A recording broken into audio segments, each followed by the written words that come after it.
Shabbat Shalom, everyone. May I have your attention, please? May I have your attention, please? Shabbat Shalom, everyone. My name is Yisrayl Hawkins, and I'd like to see you forever as a priest starting very soon. And now I'd like to start finding seats for Sabbath services. May I have your attention, please? May I have your attention, please? Shabbat Shalom, everyone. My name is Yisrayl Hawkins, and I'd like to start you forever as a priest starting very soon.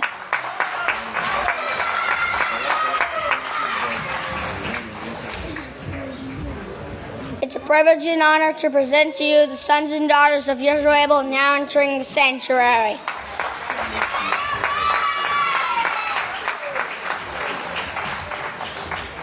I would now like to turn it over to Nathaniel Alexander Hawkins. All right, go for it. There you go. You may be seated.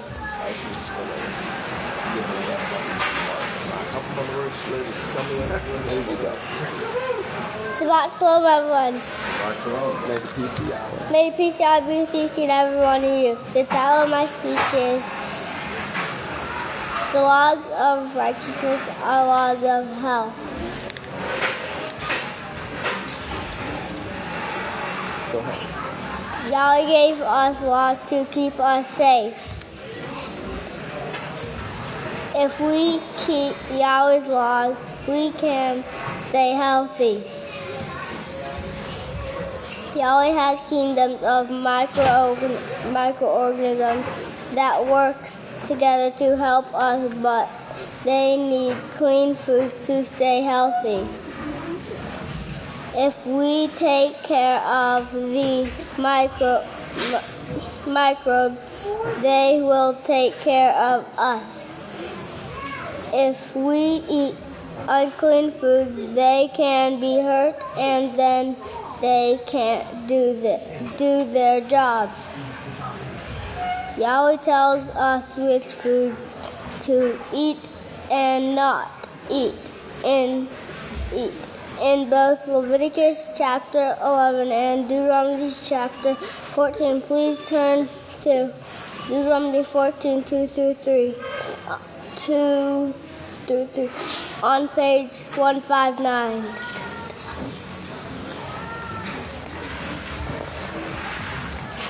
For you are a holy people to Yahweh your Father. Yahweh has chosen you to be a people for himself, a special treasure over all the people who are on the face of the earth. You must not eat any abominable thing.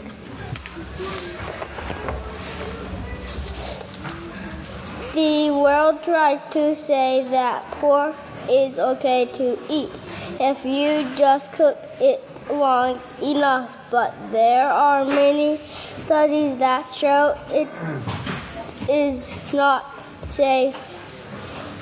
You can eat liver disease, cancer, or other sicknesses.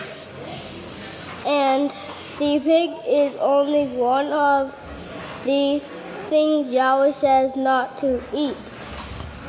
In both Leviticus, in the first book of Yisrayl, chapter 30, verse 8, all of these things are in the scriptures, but nobody seems to see them until Yahweh opens the mind to understanding. There is a lot more to cleansing or making your body fit than to just quit eating pork.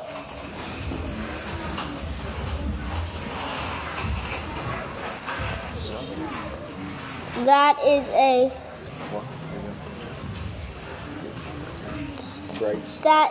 a big step in the right direction, but that is not all one has to do.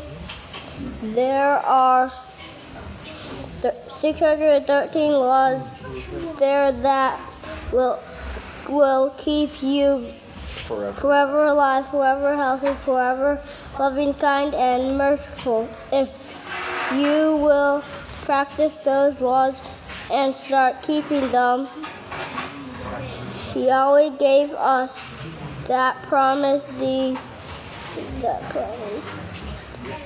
The laws of righteousness are laws of health, and we need to keep all 613 laws that Yahweh gave us to keep us safe. May I bless your understanding. I'd like to turn over to the next speaker.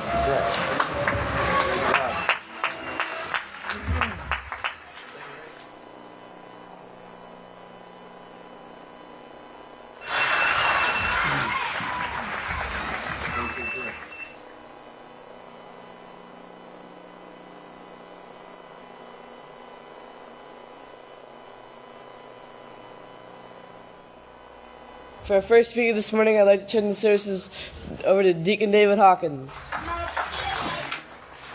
Shalom, everyone. Please be seated. May the peace of Yahweh be with each and every one of you.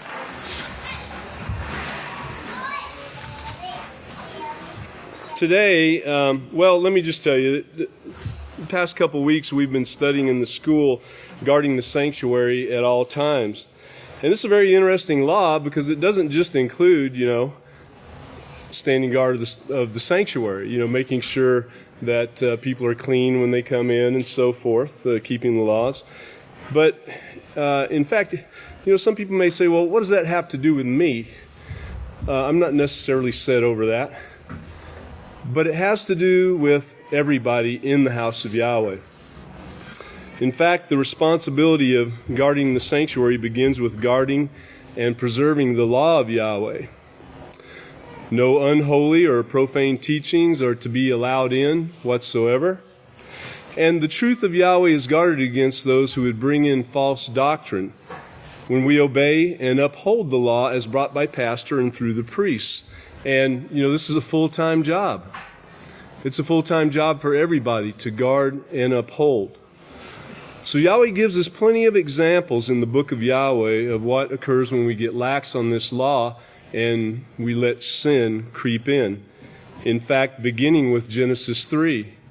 Remember, evil as the gods? Things that look desirable, that take our mind away from our work, our studies. On page 808 is Luke 21:34. You can turn there. Page 808, Luke 21:34. And it says, "So be on guard, see to it that your minds are never clouded with carousing, drunkenness, or anxieties and worries of this life, so that day will not come upon you unexpectedly. For it will come like a trap on all those who dwell on the face of the whole earth. So be on guard. See to it that your minds are never clouded with carousing, with drunkenness." And that's drunkenness with anything. It doesn't mean, just with alcohol. In 1 Corinthians 16:13, we're told to watch, stand firm in the faith, and be brave, be strong. And in 1 Thessalonians 5:6, it says, "Therefore let us not sleep as do others, but let us watch and be sober." Again, being sober, not just from the effects of alcohol and so forth, but to be sober from these influences that could affect us, the negative influences. 1 Kepha 5:8-10, or 1 Kepha 5:8 actually says, "Be sober, be vigilant, because your adversary the devil walks about like a roaring lion, seeking to devour whom she may." Now, if you've ever worked any with animals, you know that usually a predator, like a coyote, for instance, is going to go for the youngest, the weakest, the smallest animal. They're not going to look to get the biggest and boldest and the oldest one that has some experience. They're looking for someone who's kind of just wandering along and, not knowing where to go. Which way did my mom go? They're looking for that weak one is what they're looking for. So we have to be strong. Just like all these scriptures say, watch, stand firm, be strong, be brave. Uphold the faith. Uphold the laws of Yahweh. Don't be part of immoral activity.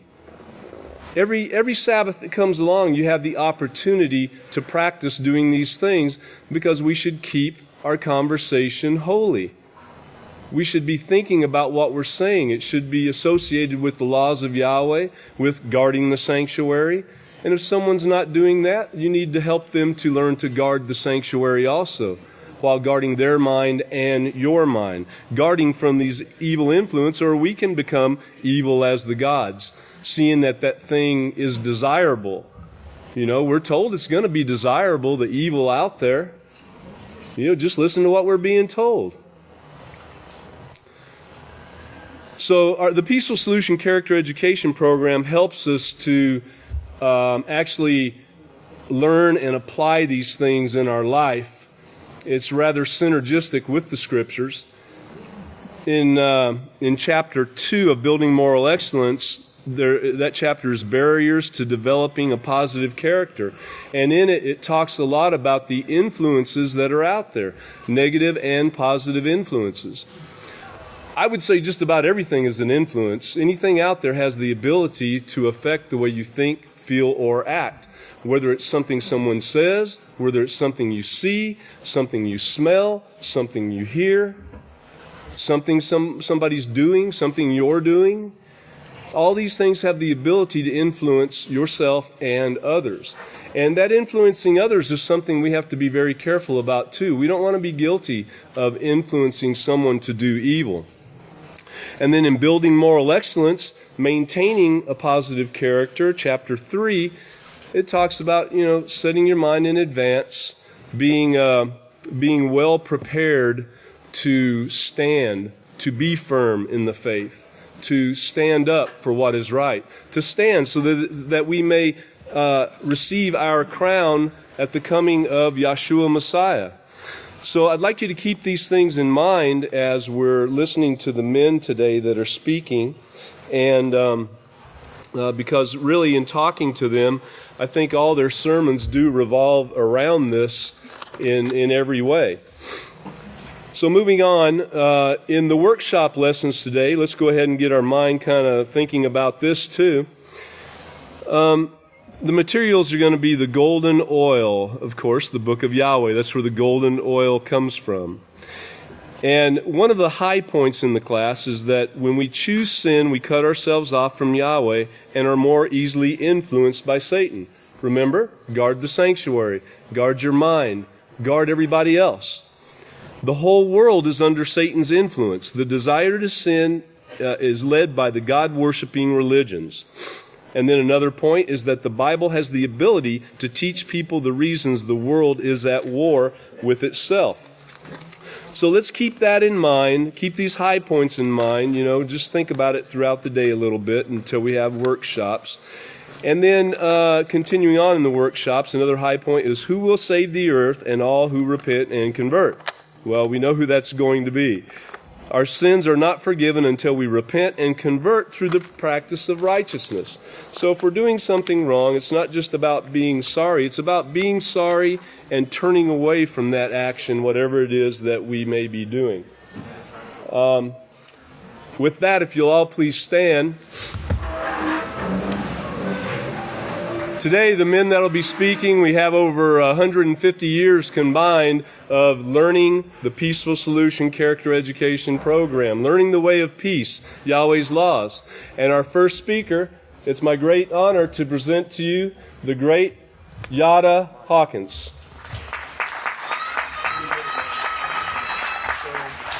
Shabbat Shalom, everyone. You may be seated. May the peace of Yahweh be with each and every one of you. The title of my speech today is Yahweh Invests His Time in Life and Not Death. And today I'll be talking to you on how Yahweh uses His time to the benefit of His creation and kingdom. Now, as called out ones of the house of Yahweh, we should know already by now that we shouldn't be using our time the way the worldly people use their time. A lot of what they do for the most part is time wastage. So, Pastor's been teaching us now for years on how to organize our time, creating structure and flow in the things that we do. and planning wisely so we can all achieve the common goal that we all share, and that is to make it to the kingdom of Yahweh. Now we're going to see how Yahweh uses his time. First of all, Yahweh prioritizes.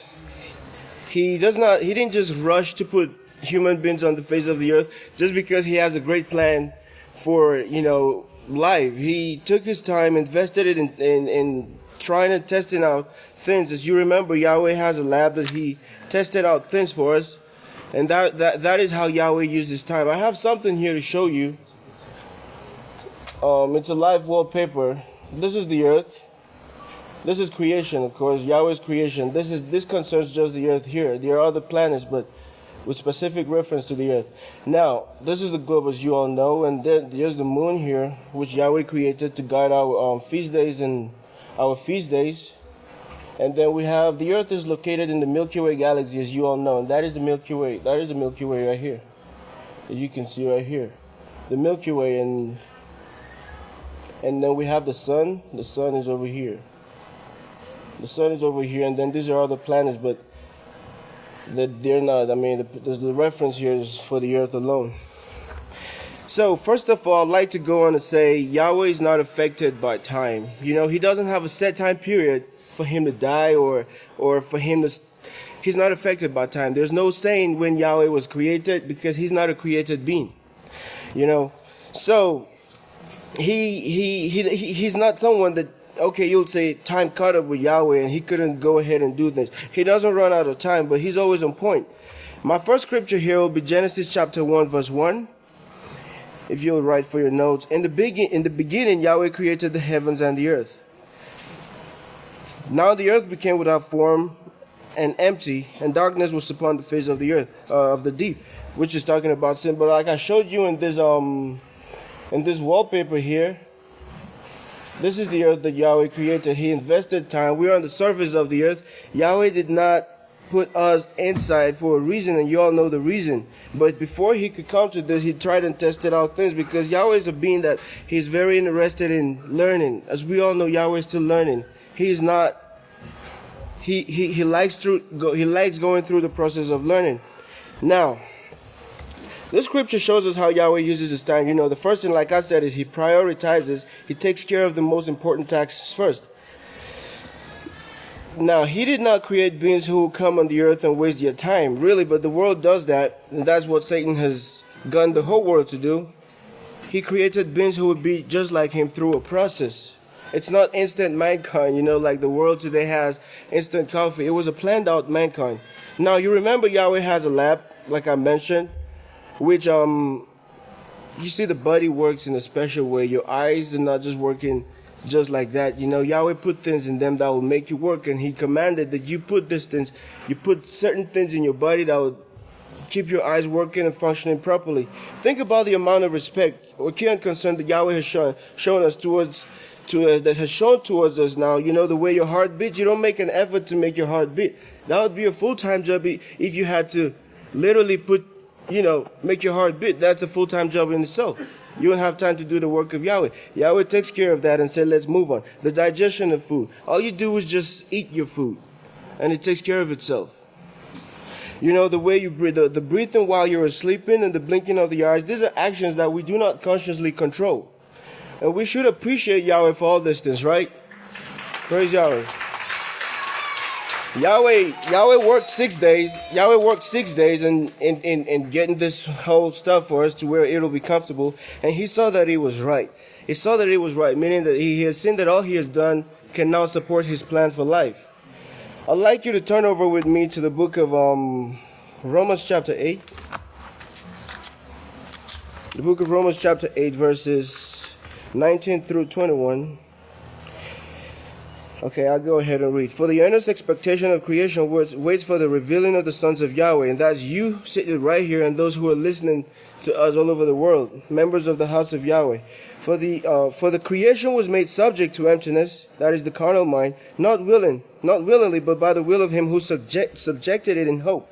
Because the creation itself will be delivered from the bondage of creation into this glorious liberty by the children of Yahweh. And that is the job that we all have here at the house of Yahweh. Training, using our time wisely so that we can also offer this life, joy, and abundant living to the other beings who are suffering in the universe. It should be a prayer for every member of the house of Yahweh to ask and beg Yahweh to remove all forms of mental laziness from our lives, because that is what deters our growth in righteousness. We should be seeking to do the will of Yahweh every second. You know, before you do something, ask yourself, will Yahweh do this? Because a lot of times when you see yourself not doing something, it creates a room for things like gossiping and belittling somebody and slandering people, you know. And you know how gossip starts? For the most part, as far as I know, it starts like this. Hey, this is between me and you. For the most part, that's how it starts. Am I lying? That's how it starts. This is between me and you. I mean, if you don't want everybody to know, why say it? Imagine if Yahweh would gossip and call Yeshua and say, hey, Yeshua, this is between me and you. You seen what Pastor was doing? Yahweh does not gossip. He doesn't sit down belittling people. And that is what we need to stop if you're guilty of this. You know, we should be doing the things that Yahweh does, and that is investing our times in life. He does not belittle, like I mentioned, because he does not bring forth life. Now, remember, Yahweh is in the business of saving lives, you know, and he's training us to qualify to be his business partners. We cannot be his business partners if we invest our time in death, because Yahweh is all for life. It's not a kind of business, though, that you invest money in. It does not impress Yahweh what kind of truck you drive, what kind of private business you have. It doesn't impress him with all that. He appreciates your tithes, though. Yeah, he appreciates your tithes for his work, for the progress of his work. But then, I mean, like the book of Psalms chapter 50, I think it is, there's nothing really that you can give Yahweh. He sustains us freely. All you got to do is pay your tithes and appear before him on Sabbath days. Now, in the book of Romans chapter 12, verse 2, if you please turn over. Romans chapter 12, verse 2. And especially this concerns especially the young people in the house. And do not be conformed to the pattern of this world, but be transformed by the renewing of your mind, that you may be able to test and prove what is righteous and acceptable and the perfect will of Yahweh. And the perfect will of Yahweh. The perfect will of Yahweh in our lives is to be like him, period. But before you can be like him, you have to go through the processes of repentance, confession, baptism, and then conversion, which conversion is a lifetime process. Shouldn't be worried about worldly things, you know, material things. Almost everything you see in the world today is going to burn. Almost everything you see in the world, the world labors in vain. They labor for the fire. We don't labor for the fire. If that was the case, a lot of us wouldn't even be here. I don't think anybody would be here if we were laboring in vain. With the pain and of the tests and trials, you know, with the pain of the tests and trials, just endure until the end, because what Yahweh does is that he's going to turn your tests eventually into testimonies. Yes. Our focus should be on Yahweh. Remember, if it's not forever, we don't want it. We don't want to have anything to do with it. And every minute counts. If wasted, it cannot be gotten back. Please turn over to the book of Ephesians. That's on page 919. Chapter 5 from verses 15 through 17. I'll read it. It says, see then that you work circumspectly, aware of every action, not as fools, but as the wise, redeeming the time because the days are evil. Redeeming the time, that is to make proper use of your time. Invest your time in studying, but most importantly, practicing what you study. Because it doesn't make sense that you study and you're not practicing what you study. Because time wasted cannot be gotten back. Satan loves to find things for people to do. She works overtime in doing that. I remember Conch brought out a sermon one time. He said Satan works overtime in trying to get us to be cut up from Yahweh. But she doesn't have the power to force you to do something. She only has the power to influence your mind. And if you give in to it, she will get you. So when you find yourself not doing anything, you know, if not used properly, it can lead to things that waste your time. It can lead to things that waste your time, like I mentioned, gossiping and focusing on other people instead of investing time in yourself to where you can be like Yahweh. Yahweh brought you here, nobody else brought you here. It was the Spirit of Yahweh that brought you here. So don't focus on anybody. You can have role models, righteous role models. And if somebody's doing something that is not right, all you got to do is encourage them politely. Encourage them politely. Don't get angry, because the only right we have for anger is when the law of Yahweh has been broken. That's the only right we have to get angry. And we shouldn't get angry at the person sinning, but at the sin itself. That way we won't have anger in our minds. So I encourage everybody to make use of your time very wisely. And we should join Pastor in lifting Yahweh up all the time. We do this in our words, in our thoughts, and in our actions. Time is precious, and everybody should be using it to advance the kingdom of Yahweh. And with that, if you all will please stand. It's my honor to present the next speaker, the great brother Yisrayl Hawkins. Shabbat Shalom, everyone. Please be seated. May the peace of Yahweh be with each and every one of you. The title of my speech today is called The 3 R's. The more we study, the more we learn. The more we learn, the more we know. The more we know, the more we forget, so why study? Now, I meant this as a joke, so don't take this seriously. But sometimes it seems like the world does this. They don't study. If you turn over to page 938 to 2 Timothy 2, verse 15, it says to study, and study means to apply oneself to learning, especially by reading. It says to study to show yourself approved or proven to Yahweh, a workman who does not need to be ashamed, rightly dividing, bisecting the word of truth, the law and the prophets. Now, if you go to the birth of the nuclear baby to chapter 5, it's verse 1296, and that's on page 214 on the right side top of the page. And Pastor says, therefore the scripture originally said 2 Timothy 2:15, study to show yourself approved to Yahweh, a workman who does not need to be ashamed, standing before the teacher named Yisrayl able to learn the truth. Now let's go back to the 3 R's. You may be thinking about these 3,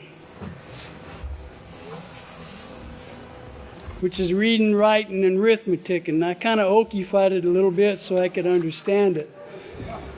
But the ones I'm thinking of are these, which is review, routine, practice, and rewards. Now, review means to view or see again, to examine or study again.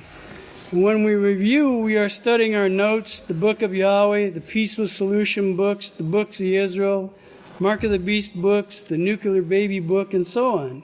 We need to continually reinforce the things that we have learned, because if we don't, we'll eventually forget them. We will never stop reading and taking notes. We pick the scriptures apart by using the many reference books supplied to us by the house of Yahweh. And we also use other reference books such as dictionaries, thesauruses, the Strong's, Thayer's, and so on to further our knowledge. Now that we have acquired all of this great knowledge from our hours of study, we need to apply it. And that's where the routine practice comes into. Now, routine means habitual or mechanical performance of an established procedure, and practice means to do or perform often, customarily or habitually, to perform or work out repeatedly so as to become proficient. So we want to use the things we have learned and apply this knowledge in our daily lives. We want to create righteous habits. The things we study have to be put to use every day. Suppose we're studying the self-control from the Peaceful Solution Character Education Program. We would practice self-control until it becomes a part of us. We would use our families, our brothers, our sisters, and in some cases the world to perfect our self-control. The laws have to be put into practice and routinely used, or the knowledge we have in our brains will become useless. Our studies need to become evident to those we interact with. Now, reward is something that is given in return for good or evil done, or received, or that is offered, or given for some service or attainment. A stimulus, such as food, that is administered to an organism and serves to reinforce a desired response. Have you ever felt really great when you accomplished something really, really hard, like passing the Peaceful Solution 4-hour test or baking your first cake? Did you feel like you wanted to jump for joy? Now, getting into Yahweh's kingdom is going to be just as hard, if not harder. But think of the rewards we seek and we hope for. The rewards we are seeking come from hard work, hours of studying and applying the things we learned. We want to be workers who do not need to be ashamed, standing before the teacher named Yisrayl at Abel, learning the truth. We want to be part of Yahweh's kingdom. We want to be priests, priestesses, immortal, righteous members of Yahweh's great kingdom forever. So we review by studying, going over our notes, and rereading the many publications of the House of Yahweh. We routinely practice the things we have studied, so they will become a part of our daily life. By doing these things, we increase the rewards waiting for us in Yahweh's kingdom. When we review daily, routinely practice what we learn, we will have that wonderful feeling that only comes from great righteous accomplishments. When Yahweh brings His kingdom, we will be leaping for joy like calves newly released from a stall. We need to be workers of Yahweh, knowing the truth. Now that scripture about the calves is on page 727. It's Malachi 4:2. And it says, "But for you who reverence my name, the light of righteousness will arise with healing in its wings, and you will go out leaping like calves released from the stall."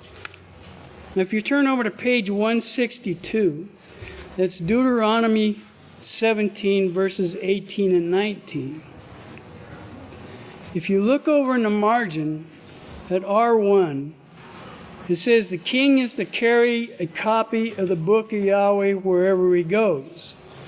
So in verse 18 it says, "When he sits on the throne of his kingdom, then he shall write for himself a copy of this law." That could be considered as notes, borrowed from the priests who are Levites on a scroll.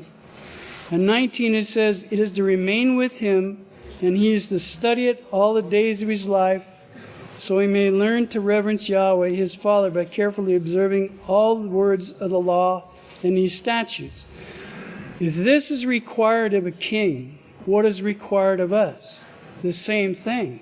Study and take notes. Studying daily is one of the laws of Yahweh. And a little trivia fact, if you go to Yisrael Says and look up the word study, it is written in the House of Yahweh books over 1,200 times. We need to study daily, reviewing, practicing what we have learned, so our rewards will be waiting for us in Yahweh's kingdom.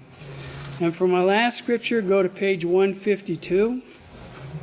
And that is Deuteronomy 6:2. And it says that you may reverence Yahweh your Father by keeping all his statutes and his laws, which I command you, your son and your son's son, all the days of your life, so that your days may be prolonged. May Yahweh bless your understanding, and if you please stand, turn it over to the next speaker, the great Yisrayl Hawkins. Praise y'all, you may be seated. May the peace of Yahweh be with each and every one of you. The title of my speech today is, "The Character of Yahweh is Shown by the Way We Treat One Another." You know, as we come into Passover and everything, Yahweh says that we need to purge out the old leaven. You know, we need to purge that out, and we need to get rid of all the things that hinder us and distracts our minds from coming to the perfection that he's asking us to come to. Now, let me show you the distraction here. Definition of distraction. To prevent someone from giving full attention to something, i.e., this is what I added here, is the development of the character of Yahweh's character. Okay, so what we need to do is try to get our minds focused on getting this development in our minds so we can come to that perfection, okay? So let's turn over to 2 Timothy 2:14, okay? Let's look at some of the stuff that kind of creeps up on us here from time to time if we don't have our guard sitting on. full status, okay? So 2 Timothy, it says, remind them of these things, charging them in the presence of Yahweh, that they do not engage in disputes where all the people are gathered together, serving no purpose other than to upset those who are listening.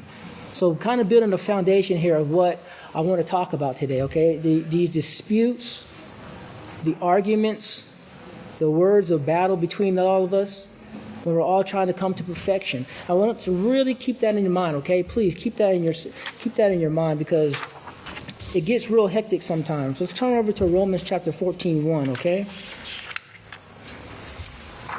Got it right here for you, just in case.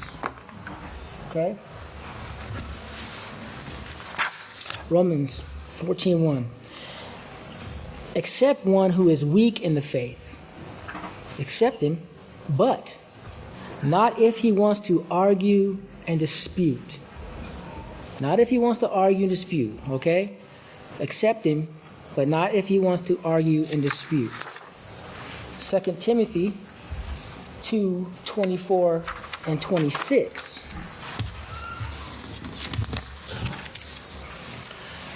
Verse 23. But have nothing to do with foolishness and unconstructive controversies, knowing that they only generate strifes, battles, controversies, fighting. And a servant of Yahweh must not strive. Notice that, must not strive. Us as a family must not strive. But in humility, instructing those who are in opposition, since it may be that Yahweh may grant them repentance so that they can come to the full knowledge of the truth, not striving with one another, not arguing with one another, and that they may wake up,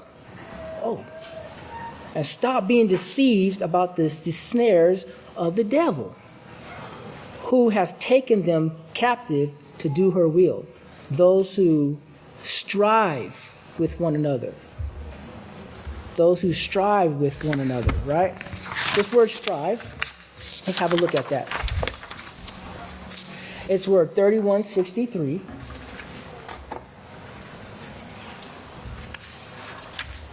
Means battle, fight, combat, strife, contention, quarrel, in the sphere of words. And it's from 3164. Thayer says a fight or combat. A person's at variance, disputants, etc., strife, contention. Word 3164, around about the same. Means to fight, to war. Thayer says to fight, and armed combatants, or those who engage in hand-to-hand struggle, of those who engage in a war of words, to quarrel, wrangle, dispute. Now, to our great high priest here, let's look and see how he used that word, strive. Okay? Please. Let's pay attention to this, okay? Notice the great high priest says, strive, contend for, exert oneself to enter in the narrow gate, for many, I say to you, will seek, and they will not be able. They won't be able. Now this word is word 75. It says to contend for a prize. To strive, to contend. I'm struggling, striving, as in athlete, contest, or warfare. I contend, notice this very carefully right here, okay? Notice this one real carefully. I contend as with an adversary, okay?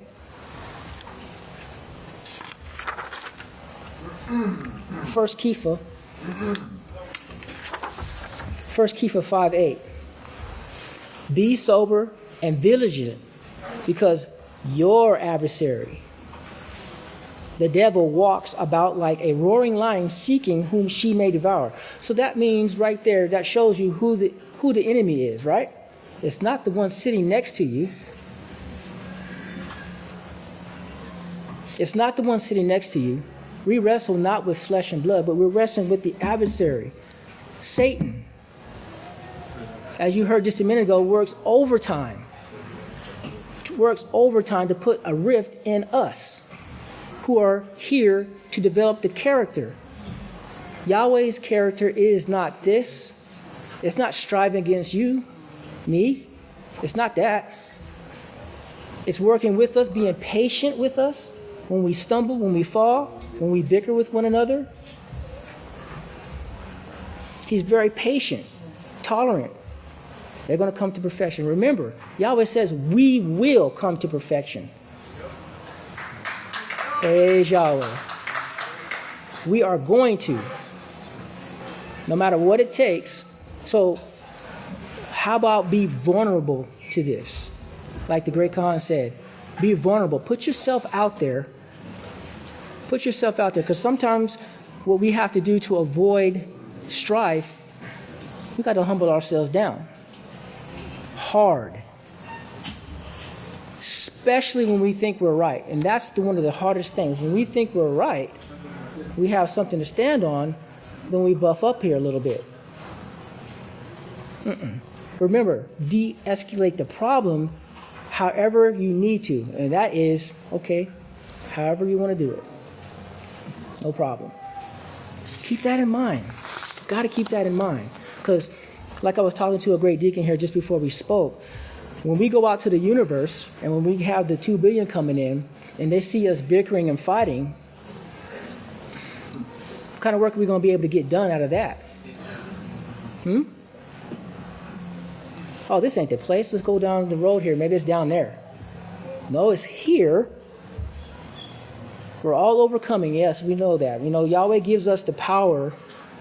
He gives us the power to choose to de-escalate the problem within us. Praise Yahweh. He does. It just takes courage and it takes strength of mind to push that forward. It takes strength of mind to say, okay, I'm probably right in this area, or I might not be. But for the sake of peace, I'm going to go ahead and do it this way.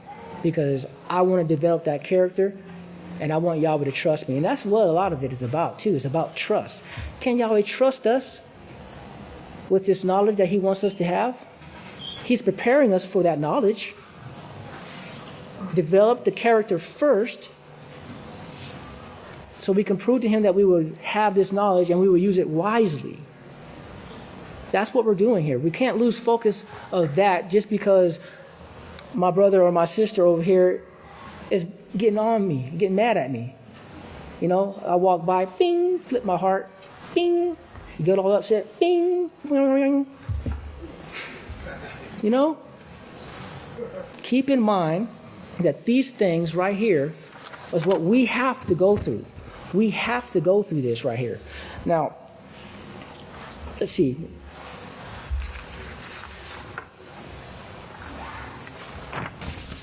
The rest of it is to enter a contest, contend in a gymnastic game. And I'm not pushing forward this type of stuff. I'm just trying to show you here, okay?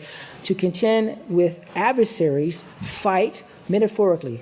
To contend, struggle with difficulties and dangers, okay?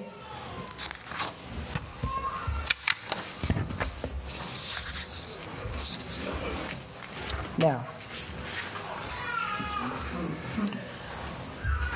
a part of this narrow gate that Yahshua was talking about is coming into unity with ourselves, getting rid of this striving.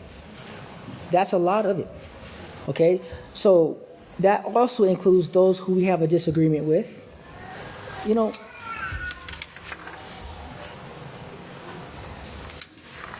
Yahshua's mind was so focused on serving others. Let's think about something for a minute.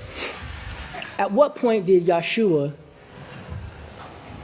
realize that Yada was going to betray him? At what point? He still washed his feet. Knowing that that was going to take place, he still washed his feet. That's a great example of how we're supposed to treat one another. The man still washed his feet. That is an extraordinary example. Okay?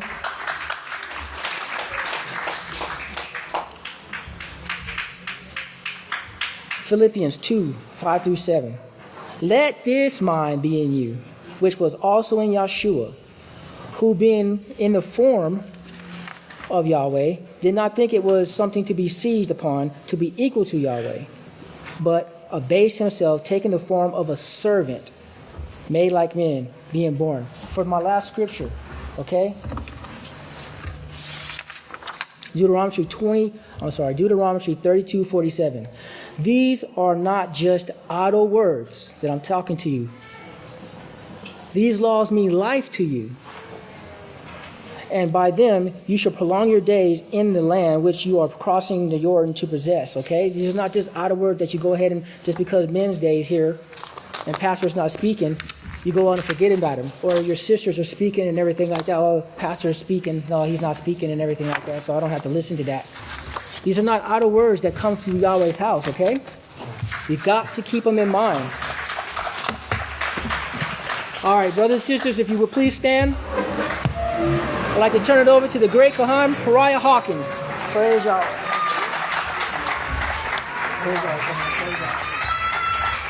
Shabbat Shalom, everyone. Please be seated.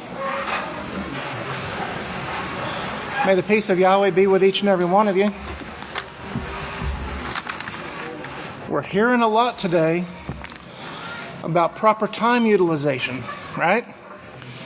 If you remember last week, Pastor gave a sermon and gave us some instructions during his sermon, as he always does, but he gave us some specific instructions, and those instructions were to prepare.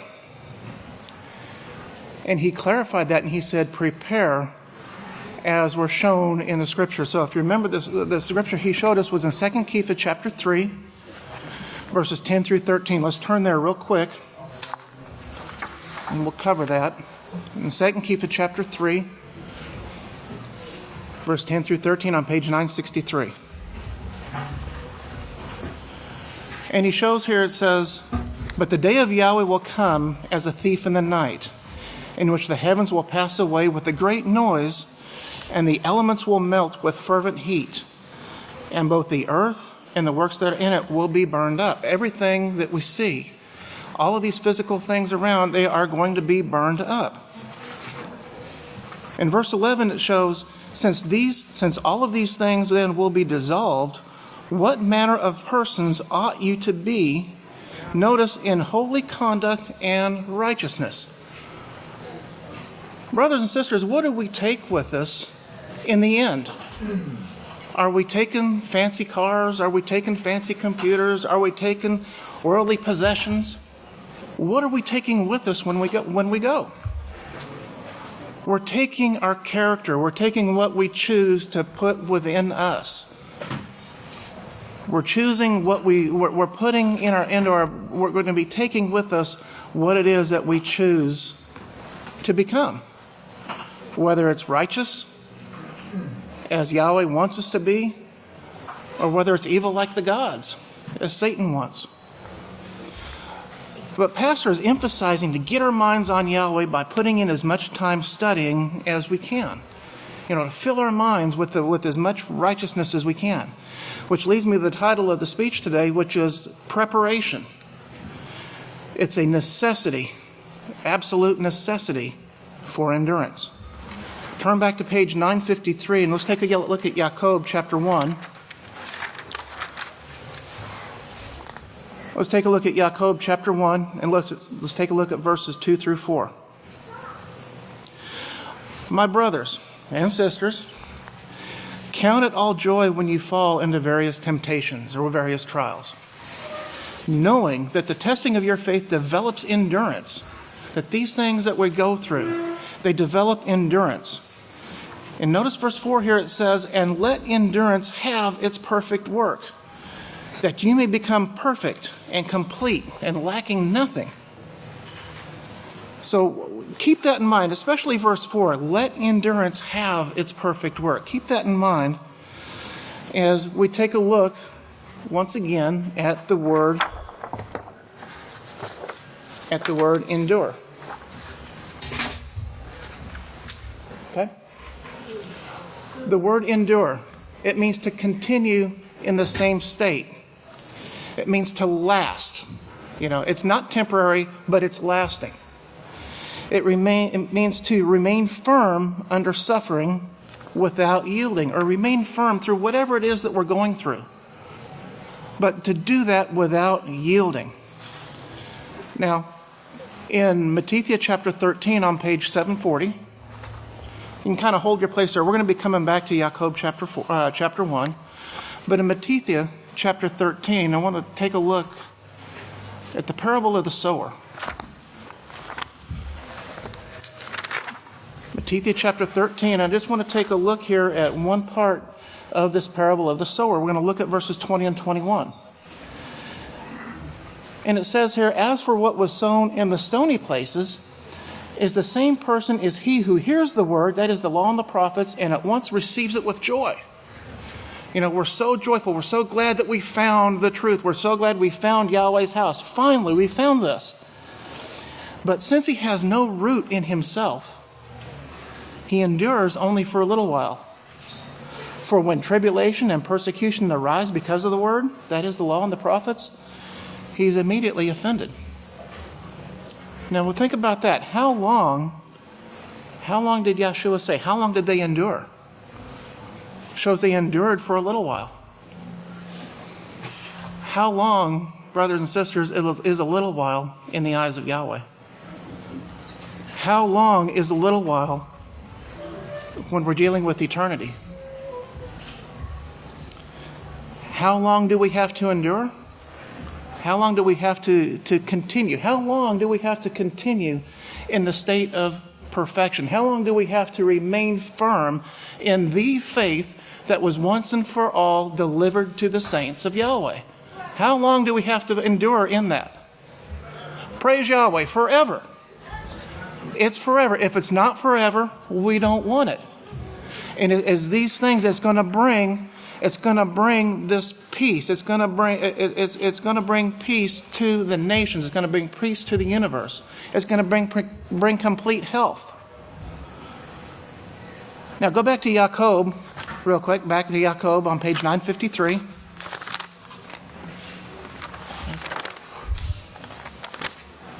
Jacob 1 and verse 4. And notice verse 4 again. It says, let endurance have its perfect work. In other words, we have to allow these things to work within our lives. So let endurance have its perfect work. For what purpose? What is it? So that you may become perfect and complete and lacking nothing, so that we can be thoroughly furnished for the position and the jobs that we are attempting to qualify for. But how do we do this? How do we allow this endurance? How do we allow this, that you may become perfect and complete, lacking nothing? How? Yahweh provides us a way. Everything that Yahweh instructs us to do, he provides us a way to do it. And he provided a way by sending us a righteous teacher in these last days to provide us with these kings, to supply us this way, to teach us this way. Page 441 in Psalm 19. Psalm 19.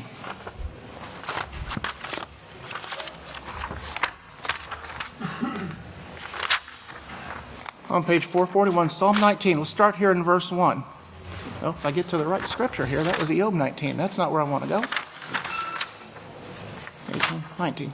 Psalm 19 on page 441. Start here in verse 1. Heaven's messenger. Remember Revelation 22? Yahshua sent his Malach to testify to these things in the last days, right? Who is that seventh Malach? Praise Yahweh. Heaven's messenger, the seventh Malach, Yisrayl Hawkins, proclaims the glory of Yahweh and the expanse of the sky, and he declares the works of Yahweh's hands. He points these out. He shows us the wonderful works that Yahweh has done. Notice verse 2. Day after day, speech is uttered. Night after night, knowledge is shown. Who can remember when pastor would get up and he would teach and he would preach and he would say, I would, brothers and sisters, that I could teach 24 hours a day, 7 days a week, to teach without ceasing. You realize that we've seen this come to pass? With the increase in knowledge in these last days, we've seen the ability for our pastor to teach 24 hours a day. And it's available through the radio, through the internet, through the satellite. We've seen this come to pass. We've witnessed this very thing come to pass. There is no speech nor language where their words are not heard. This message is going out to all nations at this time. Not possible before this increase in this increase in knowledge. The Skype classes in the mornings and the afternoons, it's proof of these things. The letters that are coming into to the house of Yahweh are proof of these things. Something else, brothers and sisters, we have witnessed come to pass. Their witness goes out through all of the earth, and they're stored to the end of the world. And in them he has set up a house for the light. Isaiah 2:2, Micaiah 4:1. Again, another prophecy fulfilled in a specific time period that Yahweh said it was going to be done, in a time period known as the last days, in a specific place, in a Babylonian land that did not yet exist when these prophecies were made, by the specific individuals who would set up, who would be ordained, who would be called to actually set up this house. And the prophecies concerning these two witnesses, and all of this, it's undeniable. You can't deny these things whatsoever.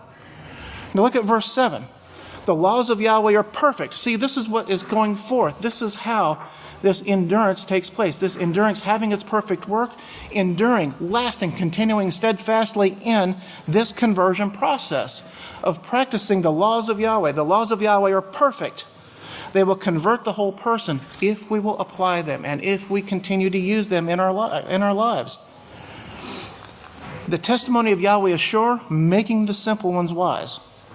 The statutes of Yahweh are right, rejoicing the heart. The commandments of Yahweh are pure, bringing understanding to the eyes. The reverence of Yahweh is clean, enduring forever. The reverence of Yahweh, it endures forever. And the judgments of Yahweh are true and altogether righteous. So we can see here what it is that we are to endure in and how we gain this perfection. Now, when we go back to the word endure, we see here some synonyms or some words that are similar to it. And we see here that the word endure, it implies a continuing firm or resolute through trials and difficulties. Okay, that's what it means. It means to continue firm in spite of whatever it is that we're going through. But it adds an implication of resisting destructive forces or agencies. These destructive forces or agencies. Now, Yahweh created us with the carnal mind, okay? And he did that for the express purpose in allowing us the opportunity to prove that we want Yahweh's way over the way of the gods. And the carnal mind is what we have to overcome. Just as Cain was instructed. Cain was told, the desire to sin is with you, but you must overcome it. And the carnal mind, remember, it's bitterly opposed and it's in opposition to the laws of Yahweh. Now, along with this word endure, along with the word endure here, we see, let me see if I can get my, along with the word endure here, we see this word abide. Okay, we see the word abide. And the word abide, it implies stable and constant existing, especially as opposed to being prone to change. Well, in Isaiah 33, verse 6, turn over there on page 550, Isaiah 33, verse 6. shows wisdom and knowledge will be the stability of your times. It's the wisdom and knowledge of the laws of Yahweh, and it's the strength of salvation. This wisdom and knowledge is as well. But it's this wisdom, it's this knowledge, it's the laws of Yahweh that provide stability in our lives. When we step outside of that, that's what brings the uncertainty. That's what brings everything else that we see going on in the world today. And if you remember, when we studied in the books, did Yahshua Messiah pre-exist and devil worship? The shocking facts. One of the things that appealed to the masses was that the mystery religions that were in Egypt and in Babylon, the one characteristic that they had that really appealed to the people was that these religions would actually change to meet the needs of the people. Whatever the people would want, they would give it to them. So it was the religions that would change. Well, Malachi 3:6 says, I am Yahweh, I change not. Yahweh doesn't change to meet the needs of the people. We were called to Yahweh's house to convert from the way of the gods to the way of Yahweh, so that we could firmly be a part of this righteous government. That's what we're striving to become. That's what we're striving to do. Now, along with the endurance means to tolerate. It means to tolerate actually ties in with long suffering. And long suffering means to have the capability to endure what is difficult or disagreeable. The capability or the capacity to endure what is difficult or disagreeable. Notice what those last two words are right there. Without complaining. Without complaining. Yes, we do have difficult things that we do go through. One of my most honored workbooks is the workbook from Becoming the Perfect Man. It was from Passover, the Feast of Unleavened Bread, 2003. Becoming the Perfect Man, taking on the character of Yahweh. And I want to read something here under long suffering here on page 5. And Pastor quotes here, he quotes Jacob chapter 5 and verse 10. It says, brothers, look to the prophets who spoke in the name of Yahweh as an example for bearing affliction and long suffering, that is patience. And the pastor goes on to explain, he says, none of us within the house of Yahweh have had to endure the type of afflictions that are mentioned by the prophets of old. Yet we have been afflicted in many ways. Yahweh has given us their examples to show us that we must be willing to be long-suffering when it comes to being tested. Yahweh knows just how much each and every one of us is capable of enduring and promises us that He will never allow us to suffer beyond to the point which we can handle. He's not going to put anything on us beyond what we can bear.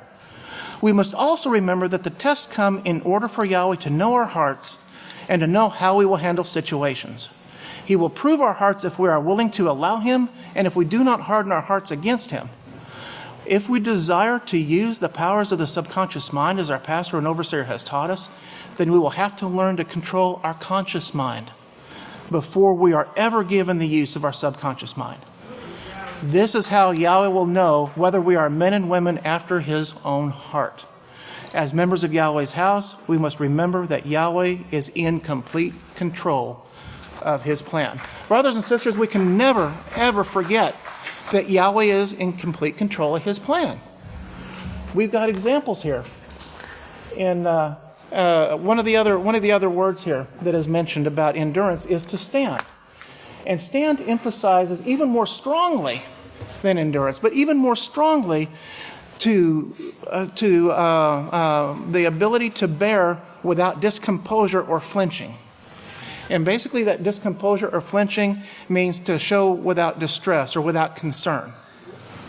Or in other words, without freaking out, about a situation. Turn over to Daniel chapter 3, and we're going to see one example of this on page 674. And Daniel chapter 3. And I'm just going to kind of paraphrase this one here a little bit. Daniel chapter 3. Everybody remembers when they refused to bow down and worship the image that King Nebuchadnezzar had set up. And King Nebuchadnezzar set up, said, if you fall down at the sounds of these instruments here, and this is in verse 15, if you fall down and do this, it will be well with you. It'll be okay. And you could hear him saying, it will be okay. But if you refuse to worship, then you'll be thrown into the midst of the burning fiery furnace in the same hour. And notice he says, and what God is it that will deliver you out of my hands? This is the same tactic that was been used out throughout all of history. It was used during the Inquisitions. It was used during the Crusades. It was used as a terroristic attack to get people to doubt Yahweh. And this is why we have to be firm. This is why we have to properly prepare our minds. In verse 16, it shows here that these three men answered the king and said, there is no need for us to answer you cautiously in this matter. Because they prepared their minds. They knew and they trusted and they believed in the plan of Yahweh. And they didn't waver. And this is what Pastor is trying to get into us because of these times that we are heading into. Another word tied in with this is persisting, or to persist. And some people refer to this as being stubborn, as being obstinate, which is not a bad thing, especially if it's in doing righteousness, if it's in following the laws of Yahweh. But there's a word there that it says doggedness, and I love that word because it puts in mind the vision of the bulldog, hanging on like a bulldog and not turning loose. Hanging on to what it is that you're after, that you want to pursue, and don't let it go. And doggedness means having that attitude of a person who wants to do or to get something and will not stop trying. And this is what we have to do. It doesn't matter what situation we come up against. We have to patiently persist in doing righteousness in order to endure, in order to enter into this kingdom. Pastor said, I remember when I was baptized, Pastor said, staying in the house of Yahweh is one of the hardest things you will ever do. And it's because we have to, it's this persistence, it's this constant building up of our minds that we have to do to get these things in our minds. Another word that ties into this, another synonym of endure, are these words right here. To experience, to know, to see, to suffer, to witness. And the word witness is what I want to kind of focus on here. The word witness can be used as an action word, as a verb. Okay? And that can mean, the verb witness means to see. It means to hear. It means to know by personal presence and perception, or to bear witness, to testify, or to give or to afford evidence of. What was the news clip that we saw last week? Did we not witness the historical signing in the beginning of the 7-year peace agreement? Wasn't that something we were witness to? We can witness and testify to that fact that we saw that event take place. Brothers and sisters, we can also witness and testify to the fact of what the laws of Yahweh, the positive things that the laws of Yahweh bring, because we witness that, we experience that day after day, Sabbath after Sabbath, feast after feast, because we practice those things. And in doing so, we're witnessing against the world, because we're proving to the world your lies, that these laws can't be done, is simply that. It's a lie, because we are proof. We are the living proof that these laws are being done, they can be done, and this is the result of what these laws will bring. But it also means, the word witness can also mean, it also has the meaning of a noun, and it can, an individual who being present personally sees or perceives a thing, a beholder, a spectator, an eyewitness, a person that affords evidence, that sees these things, a person who gives testimony is in a court of law. So, we are going to be witnessing to and providing witnesses. We are witnesses to those who will come after us as to the benefit of what these laws bring. And as, yes, brothers and sisters, yes, you people that are coming in, it is possible to attain and to perform these laws. This is how we did it. This is how we overcame these things. This is what we did. And this is how we can overcome the very situation that you are in, because we were all called out of different situations. We all were brought up with different backgrounds. And we've all had to overcome individual things. And it's these individual, it's those things that we've gone through. You know, we can testify of how the laws of Yahweh have helped us to overcome those things. And it's not for just our benefit, but for those who are going to have the same things that are going to be coming after us. Pastor made an interesting statement. He said Satan is trying to destroy the world, destroy mankind through deception. Remember, go back to Genesis chapter 3. Genesis chapter 3, because we can see here the first lie. Remember, Pastor showed us. He says this is where the first lie was told. We can see the first lie that was given here. In Genesis chapter 3, we can see here in verse 4, it says, the serpent said to the woman, you will not surely die. That was the first lie that was taught. Basically what they're saying here, what Satan was saying is, you have an immortal soul. You can do whatever you want to do, and there's no consequences for your action. And this same message is brought about from the agency that Cain represented. It's brought out through all the 4,199 religions today. You do whatever you want to do. You know, there are no consequences for sin. It doesn't matter. You will live forever. The very same thing. The second lie. You know, there's a second lie in here.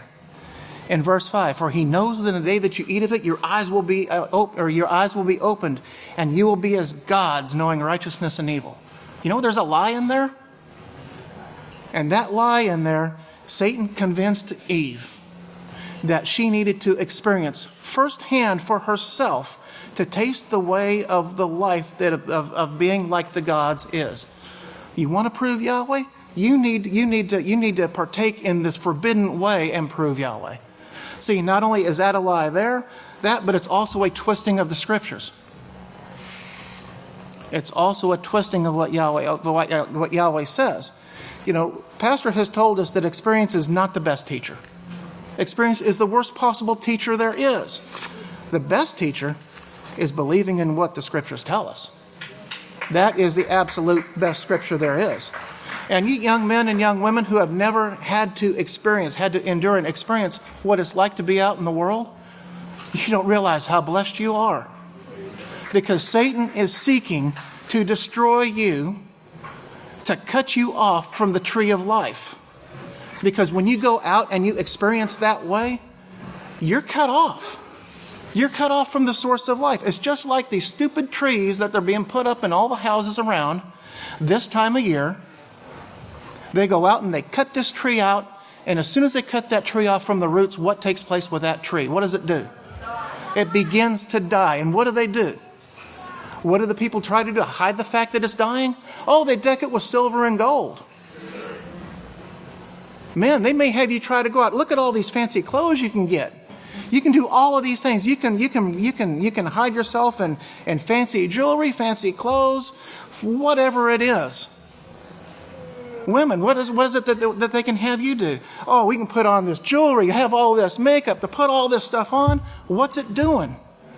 It's masking the fact that you're dying because you're participated in that way of life. Brothers and sisters, it's not worth it. You know, Yahshua Messiah never ever sinned, not once. Never sinned, not once ever. But yet, you know what? Yahshua fully experienced for himself the consequences of sin at the hands of mankind. He didn't go out and commit sin, but yet he experienced the hatred. He experienced everything that sin brought at the hands of mankind. You see, he experienced that. Yahshua was tested in all ways, but yet was without sin. You know, Yahshua was tested in all ways. We heard that, I think, earlier today. But if you turn over to Matthew chapter 4, I want to show you 3 ways here Yahshua was tempted. And it's 3 ways, brothers and sisters, we need to be aware of. Matthew chapter 4 on page 730. And I'm just going to hit the highlights here on this again. In Matthew chapter 4, look at verse 3. Verse 3. So when the tempter came to him, she said, if you're the Son of Yahweh, command that these stones be turned into bread. What was she doing there? She was checking to see. She was taunting him with taunting words. She was using words to taunt him. She was trying to see if he was going to be prideful, if he was going to be humble. Yeshua didn't say, oh, yeah, Satan, I'm going to show you who I am. Watch this. Poof, there, it's done. No. What was his response? It is written, man does not live by bread alone, but by every word that proceeds out of the mouth of Yahweh. He learned that because he was properly trained and properly prepared. His mind was prepared for these tests. If he wouldn't have been prepared for these tests, there's no way he would have endured them. There's no way anybody can endure these tests if we're not prepared. Look at verse 5. Then the devil took him up into the holy city and set him on a pinnacle and said, if you're the son of Yahweh, throw yourself down, for it is written, he will give his Malachim charge over you to keep you in all your ways, that they will bear you up in their hands if you should strike your foot against the stone. You see what she did there? She twisted the scripture. Because she said, if you say who you are, throw yourself down. Go ahead, jump. Because it's written, should you strike your foot against a stone? You see what she did? If he had not been properly prepared, he could very well have been suckered right into that. Okay? And then finally, verses 8 and 9. Again, the devil took him up into an exceedingly high mountain and showed him all of the kingdoms of the world and the magnificence of them. And he said, I will give you all these things if you will fall down and worship me. And then he said, get away, Satan, for it is Yahweh your Father you must reverence, and him only you must serve. So we see here, again, the test through the deceitfulness of riches, through the deceitfulness of power, through the deceitfulness of whatever it is that this world has to offer in an effort to try to pull you out of Yahweh's house. But another word related to this word endure means to reconcile. And remember, reconcile means to remove the differences between us and Yahweh, to bring us into unity with Yahweh. And for your notes, just put in Yachanan chapter 1, verse 12, and it reads, but as many as received him, to those he gave authority to become the sons of Yahweh, to those who believe the testimony of Yahweh. And remember, there's a side note K with that word received. And that word received means to acknowledge as the one spoken of in prophecy, to yield to obedience, to take a thing due in accordance to the agreement or law, to believe the testimony in order to obey him. Okay, so kind of remember that. Now, the prophet Daniel showed that knowledge would be increased in the last days. And this is evident in the knowledge and the ability to genetically engineer viruses. We've seen films on this. Even though knowledge has increased, the wisdom to use this knowledge has not. Scientists claim that they have control over their creation, but it's only perceived control. It's only perceived. If these genetically engineered viruses get out and reproduce with their own naturally occurring counterparts, then they can possess totally unpredictable characteristics with regard to host preferences and disease causing potential. In other words, they can jump from species to species, and they're going to create new disease. And this is the reason for our tests and trials. These tests and trials to successfully endure prove to Yahweh and all of the heavenly beings, and think about what we learned with the microorganisms, that when given to this tremendous authority, that authority will not be abused or misused at any time. Hebrews chapter 12:1 speaks of it being surrounded by a great cloud of witnesses. Put that in perspective when we're thinking about these microorganisms. Hebrews chapter 11 shows the positive mindset of those who came before us, and they chose to suffer affliction rather than enjoy the perceived pleasures of sin for a short time. In Romans chapter 8, we've heard this was mentioned by the first speaker, for the earnest expectation of the creation waits for the revealing of the sons of Yahweh. And brothers and sisters, I want to close by reading something here very quickly out of the second book of Yisrayl, chapter 2, verses 61 through 64. It says, I told you about Charlie Hip, the man in my hometown who I used to love to go and see. I love to see him train these animals. He had a trainer come in from California to train them for shows, and they were all trained in Graham, Texas, where I spent a number of years. And I used to enjoy going there, and he had a lion called Blondie, and that stayed in his house, and Blondie hurt several people. You see, they could train them, but they couldn't change their nature. Mankind is created so that his nature can be changed. His character can be built, or it can go down, either way. A man who is determined to follow Yahweh's laws can actually change his nature or the way he determines to walk and live. One day you will have control over the animals and will actually be able to change their natures. I think we brought that out in the prophetic word. You can change their nature so that a little child could pet them. He could play with a snake or play on top of a red ant den and the ants won't sting him because you are going to have this power to change their nature. The only reason that the animals have different natures now is for the benefit of your training for this 144,000 priesthood. Yahweh's plan, his total thought, was to build a ruling family. That ruling family is the 144,000 priesthood. And he says here, let this work with you, or let Yahweh work with you, and let his spirit grow in you. Don't be rebellious. Let it work. Listen to what is brought forth. It is inspired, brethren. It is. We have a Malach. We have a high priest over the house of Yahweh who is inspiring his house, and this high priest is working directly with the last day's witness to bring the seventh work through the greatest time of trouble and usher in this great kingdom of Yahweh. So with that, brothers and sisters, may Yahweh be with you. May Yahweh bless you. If everyone will please stand, I have the great pleasure and opportunity to turn the services over to the great Kohan, David Heimerman Hawkins. Shabbat Shalom, everyone. May the peace of our Heavenly Father Yahweh be with each and every one of you.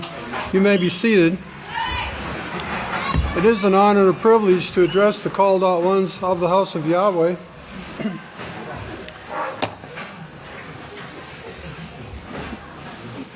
Just get my technology in front of me here. And I'd like to speak to you today. The title of the sermon is, The Last 3.5 Years, Pope Francis Will Make War Against the House of Yahweh for 42 Moons. And the subtitle, The Culture of Death in These Last Days. And today is Isaiah 14, Yahweh's calendar. Now, culture of death. Pastor spoke those words when he spoke in 2008, and he said it in reference to a Supreme Court decision at that time. He said, but June 7th, and this was 2008, marks the 43rd anniversary of the U.S. Supreme Court decision Griswold versus Connecticut. This was the first of many decisions that led to the culture of death. We live today. So we're living this culture of death today, as Pastor said. And what does culture mean?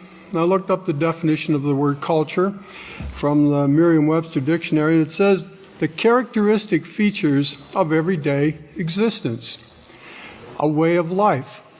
That's what the word culture means in this context here. Shared by people in a time or place. So this culture of death, it's the culture that's been building and growing and reaching its peak in these last days. But it's a culture that started basically in 1934 with the birth of Yahweh's last days witness, Yisrayl Hawkins. And it's a culture that exists in not only the United States primarily, but all the world. This culture of death that pastors are speaking of here. So he says, on that day in 1965, now you know this is prophecy, of course, being fulfilled, 1965, the swinging 60s. You've heard me talk about it. I passed through that time period. I lived through that time period. I lived through that time period also. I was in high school at that time when this Supreme Court decision was rendered in 1965. And 2 verses later in this same sermon that Pastor gave in 2008 here, he said, on that day in 1965, when the U.S. Supreme Court ruled on Griswold versus Connecticut case, it set a legal precedent for claiming that the Constitution grants women the right to privacy. They should have said the right to fornicate and commit adultery in matters of sexual practice. This meant that Connecticut and the rest of the United States could not stop a married woman from obtaining birth control pills, and that was that Supreme Court decision in 1965. So I'd like to, on this next slide, ask you a question and answer it here in this sermon, Yahweh willing. How has Satan made war against mankind in the generation that began in 1934 with the birth of Yahweh's last witness, Yisrayl Hawkins? The culture of death. These, I've got 7 points listed here. There are others, I'm sure, but these are the 7 points that came to mind as I was putting this sermon together. Number 1, Satan has promoted the development and promotion of genetically modified foods, animals, such as changing the genes in animals, and gene editing, which we now hear about they're doing to people. So genetically modifying of foods, animals, and people. Now, genetically modified foods, they're specifically changed. They've changed Yahweh's plants like corn and soybeans, sugar beets, things like that, and they've made them so that they can tolerate a specific type of pesticide. Roundup, for example, on the Monsanto corn and soybean plants, they can tolerate this pesticide called Roundup, and the active ingredient is glyphosate. Now, what they're finding in the world today is that glyphosate is becoming one of the primary toxins that are in the environment today. It affects the bees, it affects people. Only it affects people in a much slower rate than it does insects, for example. So this is part of the destruction that Satan is bringing against Yahweh's food supply. The second point here, promoted corporate commercial farming with GMO plants and pesticides instead of family farming with organically grown non-GMO plants. And I put this in here. I lived through this time period. I was raised on a small dairy farm in Wisconsin, and my dad had 30 milk cows, and he sold his milk to the local cheese factory. But the thing is, with that size farming operation, you could not make a living, at least not for very long. And so farms got bigger and bigger and bigger. Smaller farmers went out of business because they couldn't afford to farm for no profit. And that's what it was, not-for-profit farming, because of food. It was within the interest for food to be cheap for all the population. And so the farmer, he struggled in many cases to make a living, to raise a family. It was a very peaceful life, but it was not-for-profit farming in many situations. And there were a lot of things that were against the family farm. And so as these family farms went out of business, they were gobbled up by larger family farms and turned into corporate interests. And in the process, a lot of technology went into these farming operations. Commercial fertilizers, pesticides, GMO plants, all designed to make farming more profitable, but to the detriment of the food supply and the health of the people. The third point here, Satan has, in the culture of death, promoted technology designed to glorify violence through television, entertainment, and video games. The pastor has spoken about the negative influences that come from television, movies, entertainment, video games. He's spoken on this extensively. And it is one of the greatest tools that Satan uses to negatively influence people, to keep us from going Yahweh's way. So, television, entertainment, video games, these are things that allow Satan to come into our homes, into our minds, and so we have to be extremely careful what we allow, the influences we allow into our minds through these things here, which are part of the culture of death today. point number 4 here on the culture of death, how has Satan made war against mankind in the generation that began in 1934. The fourth point I've listed, she has legalized and promoted abortion. And in Roe versus Wade decision, which occurred in 1973, is a landmark decision issued in 1973 by the United States Supreme Court. There we have the major effect of the U.S. Supreme Court upon the laws that are part of our culture in these last days. And they, by the United States Supreme Court on the issue of the constitutionality of laws that criminalized or restricted access to abortions. The court ruled 7-2 that the right to privacy under the Due Process Clause of the 14th Amendment extended to a woman's decision to have an abortion. So basically, abortion was legalized in the United States in 1973, to the point where today, in a recent sermon which Pastor brought here within the last year, he said that he quoted the first 10 days of this year, 2018, showing that worldwide there were 1 million abortions in the first 10 days of this year. So divide 1 million by 10 and you get 100,000 abortions worldwide every day. 365 days in a year, that comes out to about 36 million children who are murdered every year through what they call abortion. Part of the culture of death you see in the world today. The next point here, number 5, legalized sorcery.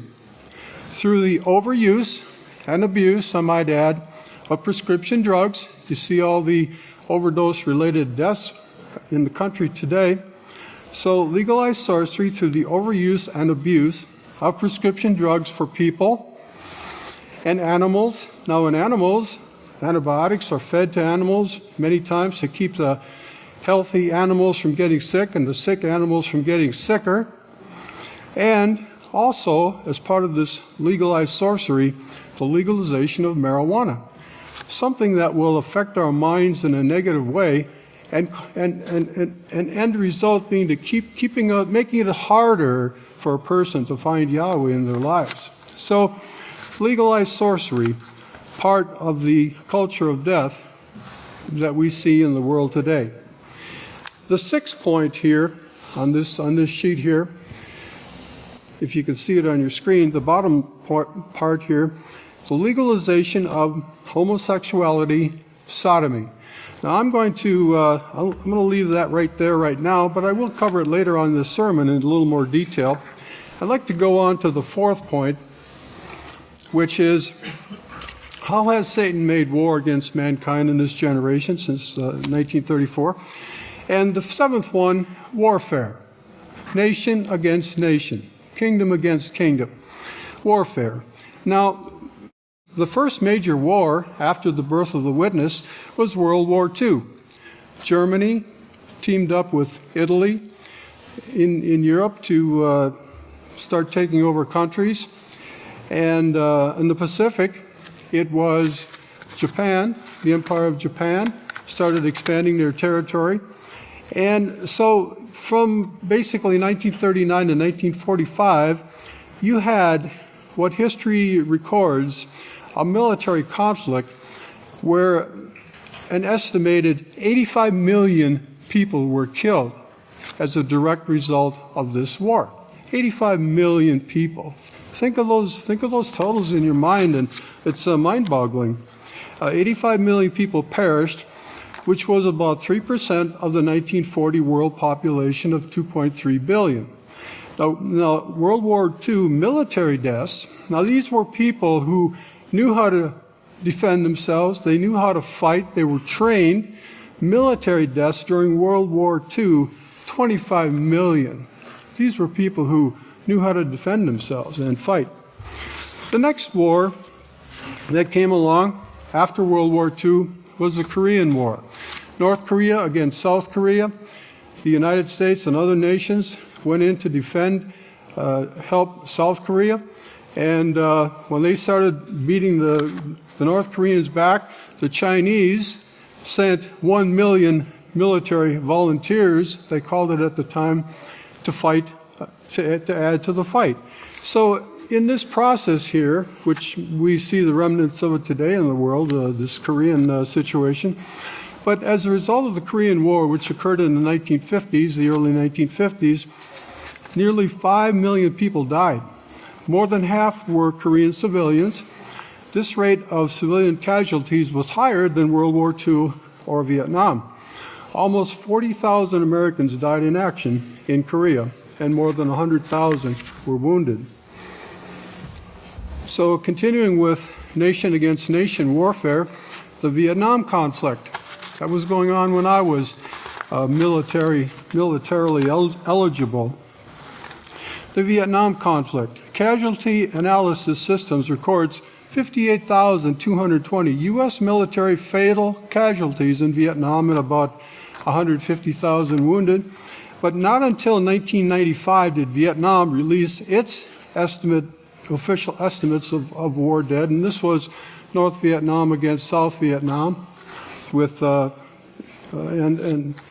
and Russia helped the North Vietnamese, and the United States and its allies helped the South Vietnamese.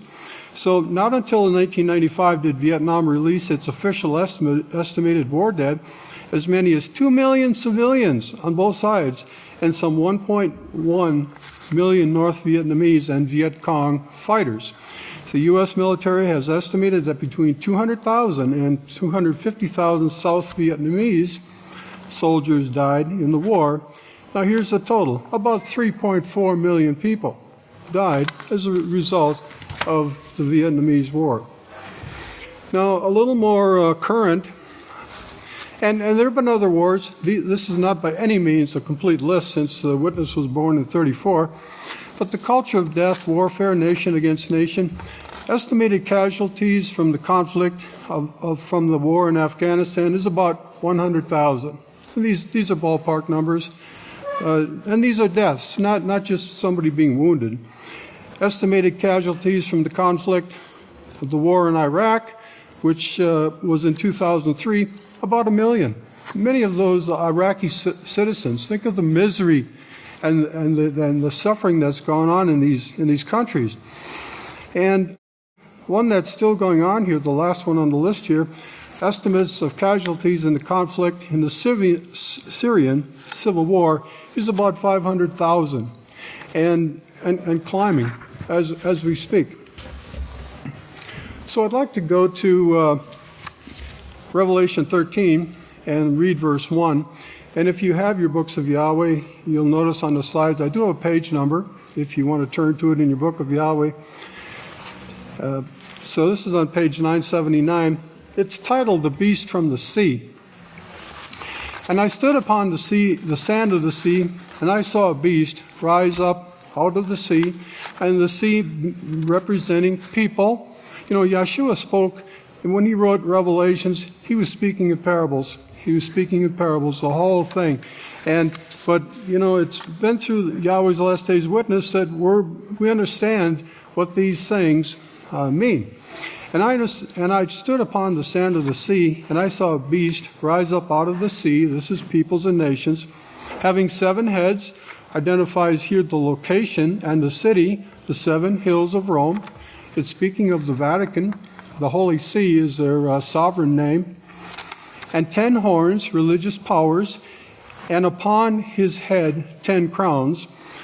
And what's interesting here is it's only been about 2 years now since the House of Yahweh brought out this about the 10 kings working with the Vatican, joining with the Vatican. And so this is a prophecy that has been fulfilled only 2 years ago. The beast was not complete until 2 years ago when this prophecy was fulfilled.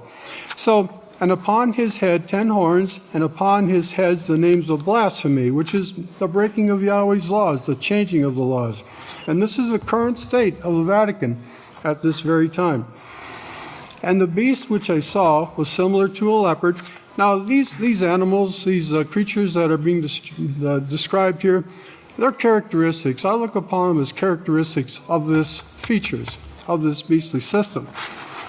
Similar to a leopard, and his feet were as the feet of a bear, and his mouth as the mouth of a lion. And we know that's referring to Yada, the tribe Yada, one of the original members of the quartet, whose symbol was the lion. And the dragon, Satan, gave him, the beast, his power and his throne and great authority. So let's look at some of these characteristics here from Jeremiah chapter 5, verses 3 and 6. O Yahweh, are not your eyes on the truth? You have stricken them, and stricken who? Stricken those who will not let Yahweh's people go. Stricken those who practice sin, because the curse of the law is, for the breaking of the law, will bring sickness and misery and death. So you have stricken them, but they have not grieved. You have not repented. You have consumed them, but they have refused to receive correction. They have made their face harder than a rock and have refused to return. Now look at verse 6 there. Therefore, a lion from the forest, Yada, will slay them, and a wolf or a bear from the desert will destroy them. A leopard will watch over their cities. Everyone who goes out from those cities, from there, will be torn in pieces, because their transgressions are many and their backslidings have increased. Now let's look at verse 4 of Revelation chapter 13. And they worshiped the dragon, Satan, who gave power to the beast, and they worshiped the beast, saying, Who is like the beast? It's a great, powerful organization, the Holy See, a sovereign nation, leader of the kings of the earth, as Revelation 17 says about the Vatican. Who is like the beast? Who is able to make war with him? The only one in these last days who is able to make war with the beast is Yahweh's house. Yahweh's last days witness Yisrayl Hawkins. And why? Because we have Yahweh's protection. Otherwise, those who make war with the beast, they come to a dreadful end. Verse 5, And it was given unto him a mouth speaking great things, and blasphemies, changed laws, as a note in the book of Yahweh says, and power was given unto him to make war for 42 moons. The very last of this time period, 42 moons. And he opened his name in blasphemy against Yahweh, to blaspheme his name, his house, and those who dwell in heaven. And verse 7 here of Revelation 13, And it was given unto him to make war with the saints. That's what you see in the culture of death.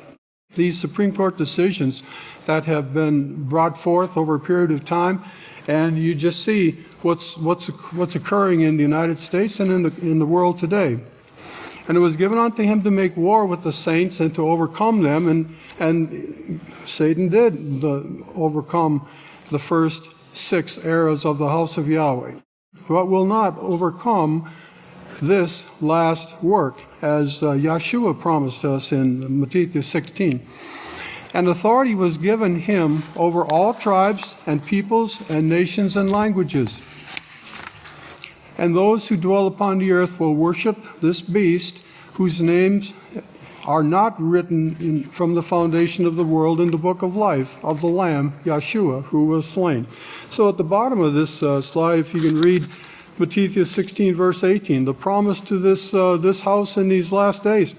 Yeshua said, And I also say to you who are Kepha, whose name means rock or stone, that upon this rock, Yahweh unity, speaking of Yahweh unity here, I will build this house, this family, that's us, family, the house of Yahweh, and the gates of hell the grave will not prevail against this work in these last days. That's who can make war against the beast at this time. Now, in this next slide here, 2 Corinthians chapter 10, this is how, Yahweh makes war against this system. He says, Though we live in the flesh, we do not wage war according to the flesh, not with weapons of war. That's not our That's not what we do. For the weapons of our warfare are not carnal, but they're mighty in Yahweh, in righteousness, for pulling down strongholds. Through the voice of the seventh Malach, that's what's pulling down these strongholds and changing people's hearts and minds. Demolishing arguments and destroying every high thing that exalts itself against the one who is Yahweh. You know, Yahweh's in charge. He's in total control. He's just patiently nurturing his house, his work, and these prophecies to completion in these last days. Bringing under control, and this is what we have to do with our minds. Bringing under control every thought. Keep the negative influences from television, movies, video games. Keep those out. Keep those out. Bringing under control every thought into the obedience as Yeshua did. And we see the record of his success and his accomplishments and his being sinless. We can become like him. In Ephesians 6, verse 12, for we wrestle not only against flesh and blood. Yes, there are some people who come against us that are inspired by the adversary. Yes, they are. But so we have to deal with that. But also against principalities, against powers, against the rulers of the darkness of this world, against spiritual forces of the evil one in the heavens. And we know that, the dragon gives her strength to Pope Francis. This next slide is Yeshua said, nation will rise against nation, kingdom against kingdom. Well, here are the two kingdoms in the earth today that are Yahweh's kingdom, promoting Yahweh's house and plan, and Pope Francis promoting the way of the adversary, the dragon. Yahweh's last day's witness, Yisrayl Hawkins, decked out in gold in the upper left-hand corner of your screen. And Pope Francis, the son of perdition. He's the last one. The last one in the line of popes, the 266th pope of the Roman Catholic Church. Jorge Mario Bergoglio, the last one in the line of popes. The culture of death continued here. I'd like to go back now and explain a little bit about this sixth point that I brought out. The legalization of homosexuality, sodomy, through the Supreme Court decision to allow same-sex marriage. Because if you look at history, if you look at the scriptures, you see the results of this type of behavior on a national level. And the first example in Genesis chapter 19, actually this is the second example, but this occurred in the days of Lot. Genesis 19 verse 5, and they called to Lot. Now, Yahweh sent priests to warn Lot to get out of Sodom because it was going to be destroyed. And so these priests, they went to Lot. He took them into his home, welcomed them in, and now the men of the city of Sodom are coming to Lot's house, and they're saying, and they called to Lot and said to him, where are the men who came to you tonight? Bring them out to us, that we may carnally know them. So you can see the wickedness of this city and of these people. So Lot went out to them through the doorway and shut the door behind him to protect his guests, and said, my brethren, speaking to the men of the city, my brethren, do not do so wickedly. So you can see how serious this was. And so what was the end result of the sin of sodomy? Verse 24-25, Genesis 19. And Yahweh rained down on Sodom and Gomorrah brimstone and fire, by means of this same Yahweh from heaven. Those cities were overthrown, Sodom, Gomorrah, Admah, Zeboim, the cities in all the plain, all those living in those cities were destroyed. So let's look at the Supreme Court decision, which occurred 6/26 of 2015. Obergefell versus Hodges. is a landmark civil rights case in which the United States Supreme Court, the Supreme Court of the United States, ruled that the fundamental right to marry is guaranteed to same-sex couples by due process, by both the Due Process Clause and the Equal Protection Clause of the 14th Amendment to the United States Constitution. The 5-4 ruling requires that all 50 states to perform and recognize the marriages of same-sex couples on the same terms and conditions as the marriage of opposite-sex couples, with all accompanying rights and responsibilities. So sodomy became legal in the United States 6/26 of 2015. So this decision, Obergefell versus Hodges, decided on 6/26, 2015. Obergefell overturned Baker, another ruling, and requires all states to issue marriage licenses to same-sex couples and to recognize same-sex marriages validly performed in other jurisdictions. This established same-sex marriage throughout the United States and its territories. Now, Yeshua, that was the slide I just read from there. Okay, Matthew 24, verse 37, and Yeshua said, he spoke these words in 37 through 39, "But just as the days of Noah were, so will also be the coming of the Son of Man." So you see these similarities. What do you think they were practicing in Noah's day? Same-sex marriage, sodomy. Yeshua said it right here in verse 38, not quite in those terms, but he said, "For just as in those days before the flood, they were eating and drinking, marrying, while given in marriage, until the day that Noah went into the ark." Their culture was also corrupted in Noah's day, and did not know until the flood came. They didn't listen to Noah's warning. He warned them for years, but they did not repent. They could have repented, they didn't. So also, it says here, will be the coming of the Son of Man. Now in Matthew 24, these words, verse 38 here, marrying and given in marriage. I'm just listing the definitions here. The Greek word 1060, marrying, it means to wed. It's interesting they put in parentheses, of either sex, And Greek word 1547, giving in marriage, to marry off a daughter. It all sounds pretty innocent, but what did Yahweh say about that time period that Noah lived in? In Genesis chapter 6 and verse 11, the earth also was corrupt. It was corrupt before Yahweh, and all the earth was lawless. Warfare, filled with violence. So Yahweh looked upon the earth, indeed, it was corrupt, for all flesh had corrupted their way, not simply with righteous marrying or given in marriage. It was what we see today, same-sex marriage, bisexual conduct among the people.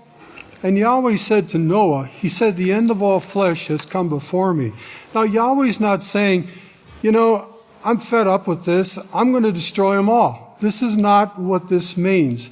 It means that Yahweh could see that the sins of mankind had reached a point, a peak, where they were irreversible. They were going in the wrong direction. They were destroying themselves with their sins. The end of all flesh has come before me. I can see it. For the earth is filled with violence through them, and I will destroy them with the earth. Now, the word corrupt there is Hebrew word 7843. It means to decay. Decaying of the morals, not only vegetation or that type of thing, but their morals were decaying to the point where they were destroying themselves. Ruin, part of the definition of that word, to decay and ruin or ruination. Now, in Leviticus chapter 18, at verse 1, and Yahweh spoke to Moshe, saying, after the doings of the land of Egypt, where you dwelt, you shall not do. He's telling the children of Israel this. And after the doings of the land of Canaan, where I am bringing you, you shall not do, neither shall you walk in their ordinances. Now look at verse 22. You shall not have relations with a man as with a woman. It is an abomination. Now, I read an article recently about Alexander the Great. And Alexander the Great was the great Greek king who had the single horn, as Daniel described him, and he was very powerful until he died at the age of 32. He never lost a battle. But Greek society, this article had described Greek society at that time. And it was basically, they said Greek society was bisexual. They could go either way. They were comfortable either way. They had wives, but they had other relationships, these condemned relationships here in verse 22 here. So, and the other interesting thing about that article, which I haven't been able to find again, but it said that after the Romans took over the Greeks, and the Greeks were the third beastly kingdom Daniel saw, the Romans were the fourth, but after the Romans took over, they admired a lot of the things the Greeks did, and it says they adopted many of their practices. So you can see this culture that exists in the world today, the reports of abuse and all that type of thing, that's been around since Egypt, Canaan, the Greeks and the Romans. It's part of the culture that Yahweh is against. Verse 24, do not defile yourself in any of these ways, for this is how the nations that I'm going to drive out before you became defiled. Now from the third book of Yisrayl, Pastor said here, remember the way the Pope and the Catholic Church took over the Supreme Court? They are all Catholics in the Supreme Court now. There was only one Christian, and that Christian is gone, with a Catholic now in his place. The Supreme Court is totally made up of Catholic people. So we covered 3 different Supreme Court rulings here, and you can see that that's see how powerful the Supreme Court is with respect to the U.S. government. The next slide here. This is from the 17th book of Yisrayl, and Pastor wrote here 2 years ago or so. He said the passing of the sodomy law through the Supreme Court should show anyone that they control the schools, what can be taught in the schools and what can't be taught in the schools. They control the courts of the United States. They're the ones that pass the laws for the United States. These men are in Congress, the governments of the United States. All the municipal system is run by the Vatican. They're the ones that pass the laws because they control the law passers in the United States. If anyone steps out of line, they merely squash him. They have records of his life from birth, and they search those records. You can see it with every election. They dig up the dirt trying to, 25 years ago he did this, and that type of thing. That's what Pastor's talking about here, and that's how they control people and get the people in office that they want elected.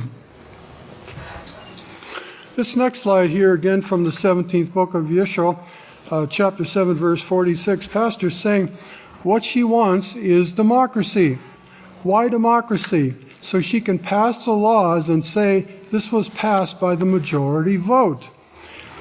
It's the people running America, so it was passed by majority vote. And then Pastor says, and mocking them, ridiculing them here for this type of thinking, because it's not the way it is. It's not in the majority. He says, yes, just like abortion, just like the trickery that went through the Supreme Court with abortion, and the trickery that went through the Supreme Court with sodomy. and the people are ranting about it and saying, I don't want my daughters to go into a restroom in school with a bunch of boys. This is nonsense. Why are they doing this to us? This is what the people are saying. The majority of the people are saying this. Now, back in the 3rd month, 13th day of 2013, Pope Francis came into office.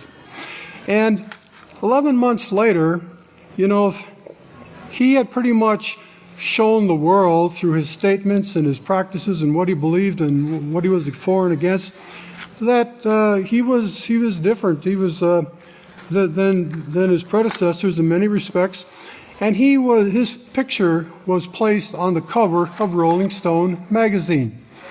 Down in the right-hand corner on the slide, it says, Pope Francis, the times they are a-changing. And you can see that by 2015, with the passing of the sodomy law, you can see how the change was being made, what changes were coming about. The times they did change when Pope Francis came into office. So from Pope Francis, as reviewed by Rolling Stone magazine, Rolling Stone magazine said about him, after the disastrous papacy of Benedict, Francis's basic mastery of skills like smiling in public seemed to be a small miracle to the average Catholic. But then they go on. But he, Francis, had far more radical changes in mind. By eschewing, which means rejecting, it's just a word for meaning rejecting, by rejecting the papal palace for a modest 2-bedroom apartment, by publicly scolding church leaders for being obsessed with divisive social issues like gay marriage, birth control, and abortion, where he said, hey, who am I to judge about these things? Francis famously replied when asked his views on homosexual priests. He said, hey, who am I to judge? What answer would you expect from the son of perdition, the final one, the last one? From the 16th book of Yisrayl here, pastor said, so instead of, and I added the words, instead of changing the hearts and minds of the people, so instead of changing the people like the disciples, Yahweh's prophets, and Yeshua did, they want to change the laws. Then they can say, now you're obeying the laws. We made this lawful for you. We made sodomy, abortion, all of this lawful for you. Like the Supreme Court said of men marrying men. We'll make this lawful. See? Well, the Vatican is the one that brought that out. The Vatican is the leader of the kings of the earth, which Revelation 17 says. Today, and that's a fact, she's the leader of the kings of the earth, and when she brought this law through, many objections rose up within the Catholic Church itself.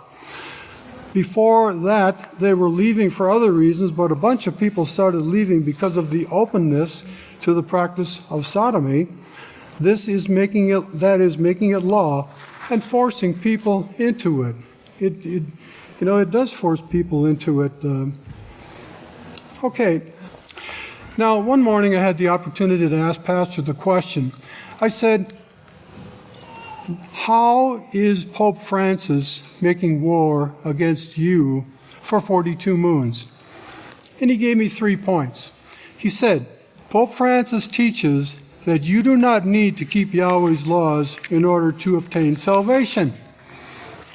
And he cited Genesis 3:4. And the serpent said to the woman, you will not surely die if you commit these things. That's one point.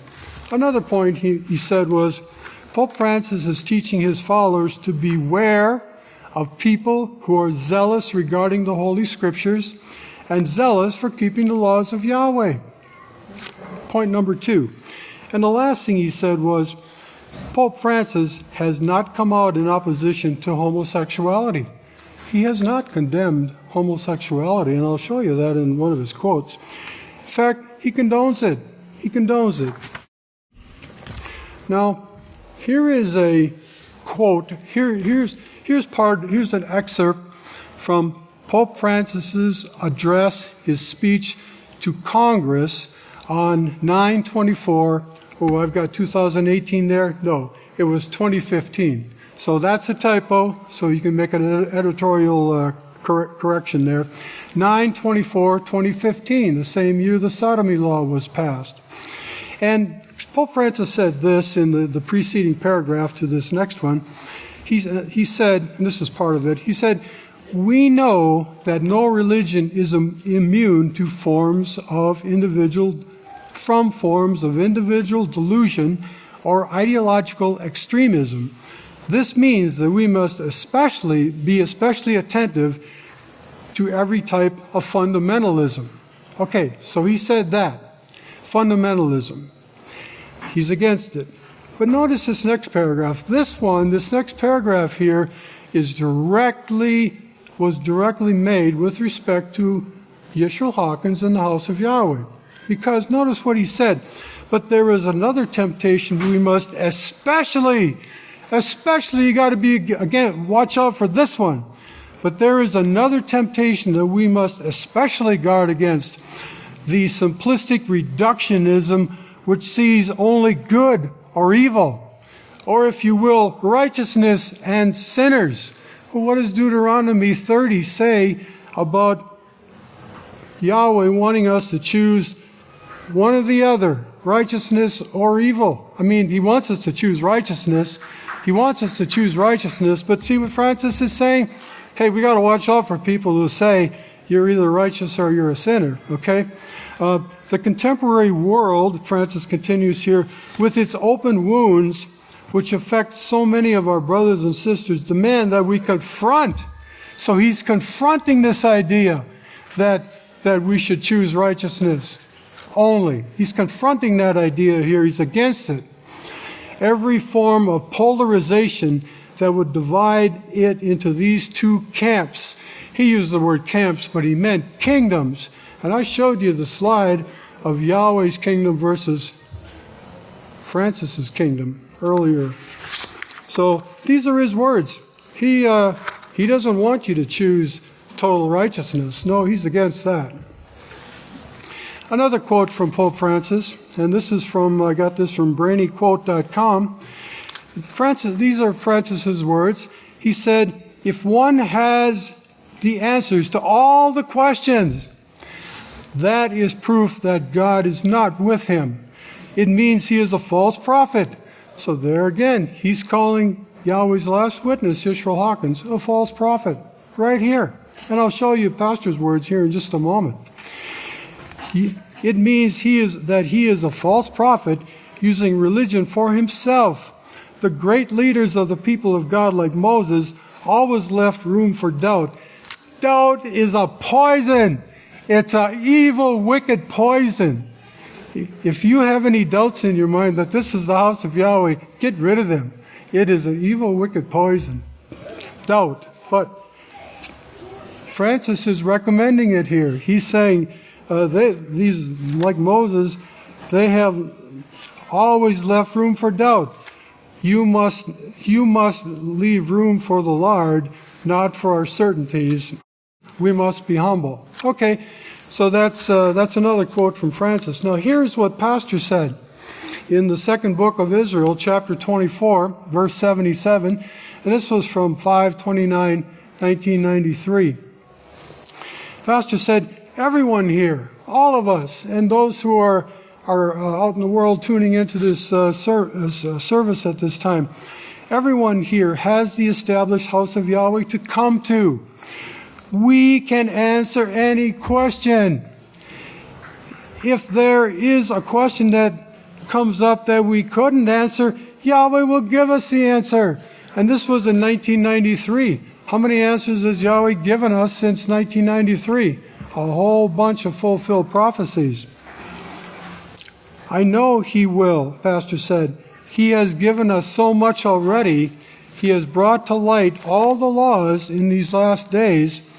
This is the first time in almost 1900 years that the laws of Yahweh are being brought to his people.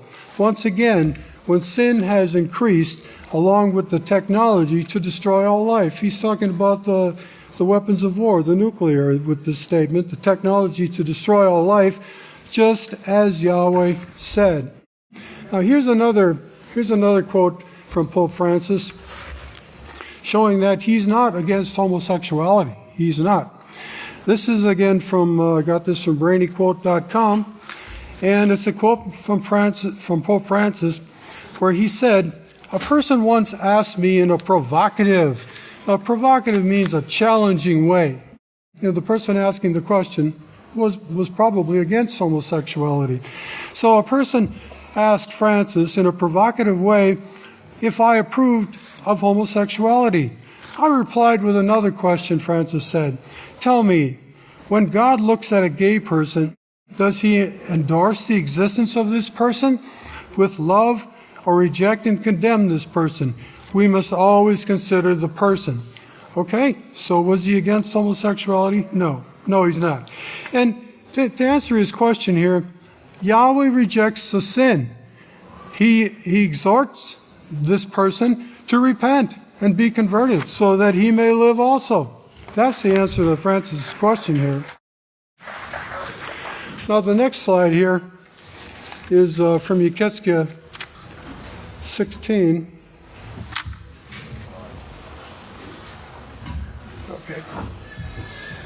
Okay. Yeketskia 16 and verses 49 and 50. Behold, and then the prophet Yeketskia said here, he said, "Behold, this was the iniquity of your sister, Sodom. She and your daughters were proud, were overfed, had an overabundance of idleness, and did not strengthen the hands of the poor and needy. Then they became haughty and committed abominations before me, said Yahweh. Therefore I took them away, just as I saw fit." Now Yeshua's words from Luke 17, and this, Yeshua kind of brings it together here.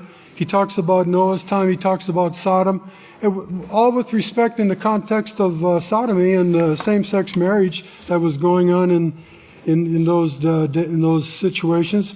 In verse 16, and Yeshua said, "And as it was in the days of Noah, so will it also be in the days of the Son of Man." His coming the second time. They ate, they drank, they married wives, they were given in marriage until the day that Noah entered into the ark, and the flood came and destroyed them all. In the same way, as it was also in the days of Lot, they ate, they drank, they bought, they sold, they planted, they built. And they practiced these abominations in their lives. Their culture was a culture of death also. But on the very day that Lot went out from Sodom, notice it rained fire and brimstone from heaven and destroyed them all. This, notice in verse 30 here, this is the way it will be on the day when the Son of Man is revealed. So this legalization, this Supreme Court decision of 6/26/2015, that was a big step in the wrong direction for the world, and but prophecy being fulfilled, the days of Noah and the days of Sodom and Gomorrah. In 1 Corinthians chapter 6, the Apostle Shalom makes it pretty plain here for regarding who's going to enter into the gates of Yahweh Shema. Do you not know that the unrighteous will not inherit the kingdom of Yahweh? Do not deceive yourselves, neither fornicators, nor God worshippers, nor adulterers, neither men who commit sexual perversion with boys, neither men who commit sexual perversion with other men, neither thieves, nor covetous, nor drunkards, nor revilers, nor extortioners will inherit the kingdom of Yahweh. That's pretty black and white. I don't see any room, I don't see much wiggle room there. In Matthew chapter 24, verse 7. And these are the words of Yeshua. He said, "For nation will rise against nation." And we saw the death toll from the wars since the witness was born. And kingdom against kingdom. That's going on right now. Yes, sure, there's kingdoms in the world that are against other kingdoms, but the battle is between Yahweh's kingdom and Satan's kingdom. And there will be famines and pestilences, disease, epidemics, and earthquakes in place after place. All these are the first half of sorrows that are part of this tribulation. Then they will hand you over to be afflicted and kill you. Now, this is primarily talking about persecution upon character assassination. Francis gave you some examples of him speaking against Yisrayl Hawkins. And you will be hated. People are going to fear because of these what he's saying, and you will be hated above all people for my name's sake. And then will the many fall away and would betray one another and will hate one another. And so the last, in summarizing this culture of death, just to show you these 7 points, just to go through them one more time here. The first one, Satan has succeeded in developing and promoting genetically modified GMO foods, tampering with the genes of animals and tampering with the genes of people, changing what Yahweh created from the original to something less. All in an attempt to destroy mankind and the food supply. She's promoted corporate farming with pesticides instead of family farming, growing organic foods. She has promoted technology to glorify violence through television, through entertainment, movie entertainment, and video games. She has legalized and promoted abortion, 100,000 abortions per day in the world as of this year, 2018. She has legalized sorcery through the overuse and abuse of prescription drugs for people.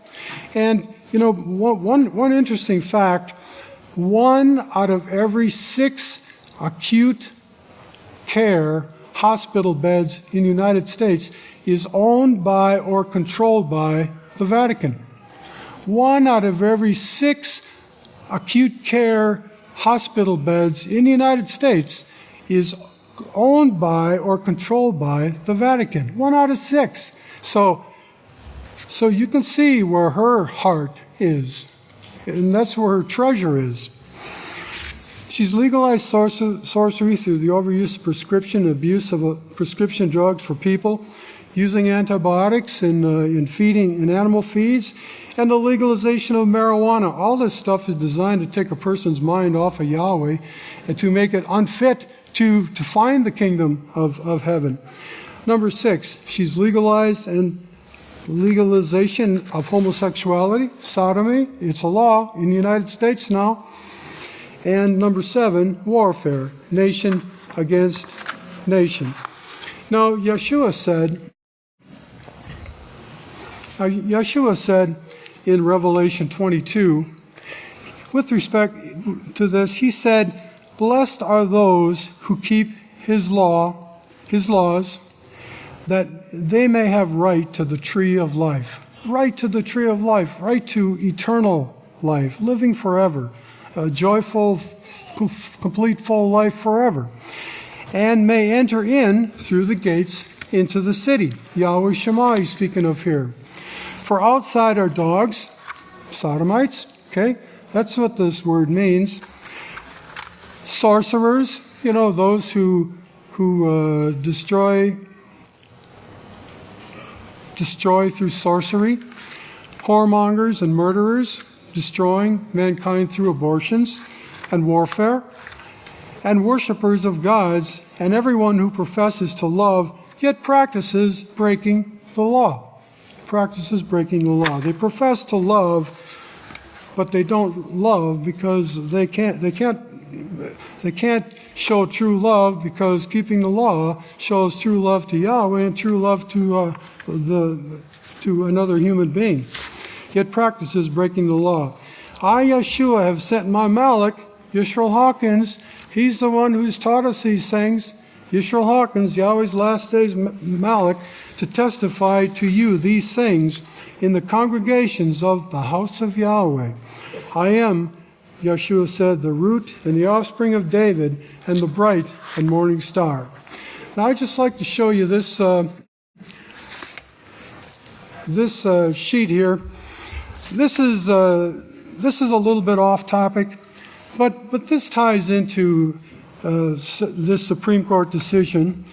U.S. Supreme Court, the first one there, U.S. Supreme Court approves same-sex marriage of Burgefell and Hodges, decided 6/26/2015. Now this next one here, I brought this out the last time I had the opportunity to speak.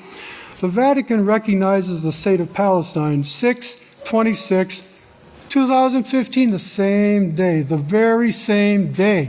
These two monumental decisions were made. And this recognition of the state of the Palestine by the Holy See, it says a comprehensive agreement between the Holy See and the state of Palestine was signed on 6/26/2015. Now, just looking at some dates here, if you take 6/26/2015 and you add 3.5 years, it brings us to the date 3 days from now. Okay, 12/25, and which is Isaiah 17. Now, I just thought it was interesting that what is Isaiah 17? Pastor brought this out in a recent sermon where he said, everything hinges on Damascus. Damascus. And Isaiah 17, 3 days from now, Isaiah 17 verse 1, the burden of Damascus, behold, Damascus will cease from being a city. Now, don't expect that you're going to see some big bomb dropped on Damascus 2-3 days from now. No, I'm not saying that. But I believe these prophecies are going to move forward with respect to Damascus. And every other prophecy seems to be coming to completion. This one will too, very shortly now. It will be a ruinous heap. Just like to go to this, just to conclude here. Verse 6. But they plot iniquity, saying, we have perfected the perfect crime. That's what the enemies say. But both the inward thought and the heart of the devious man is devious. But verse 8, Yahweh will turn their own tongues against them, and through their self-incrimination they will fall. All who gaze on them will flee. Then all men will stand in awe and reverence. They will proclaim the deeds you have done, O Yahweh, and will understand that it is you who has done this. May Yahweh bless your understanding. Honor and a privilege to turn it over for closing prayer.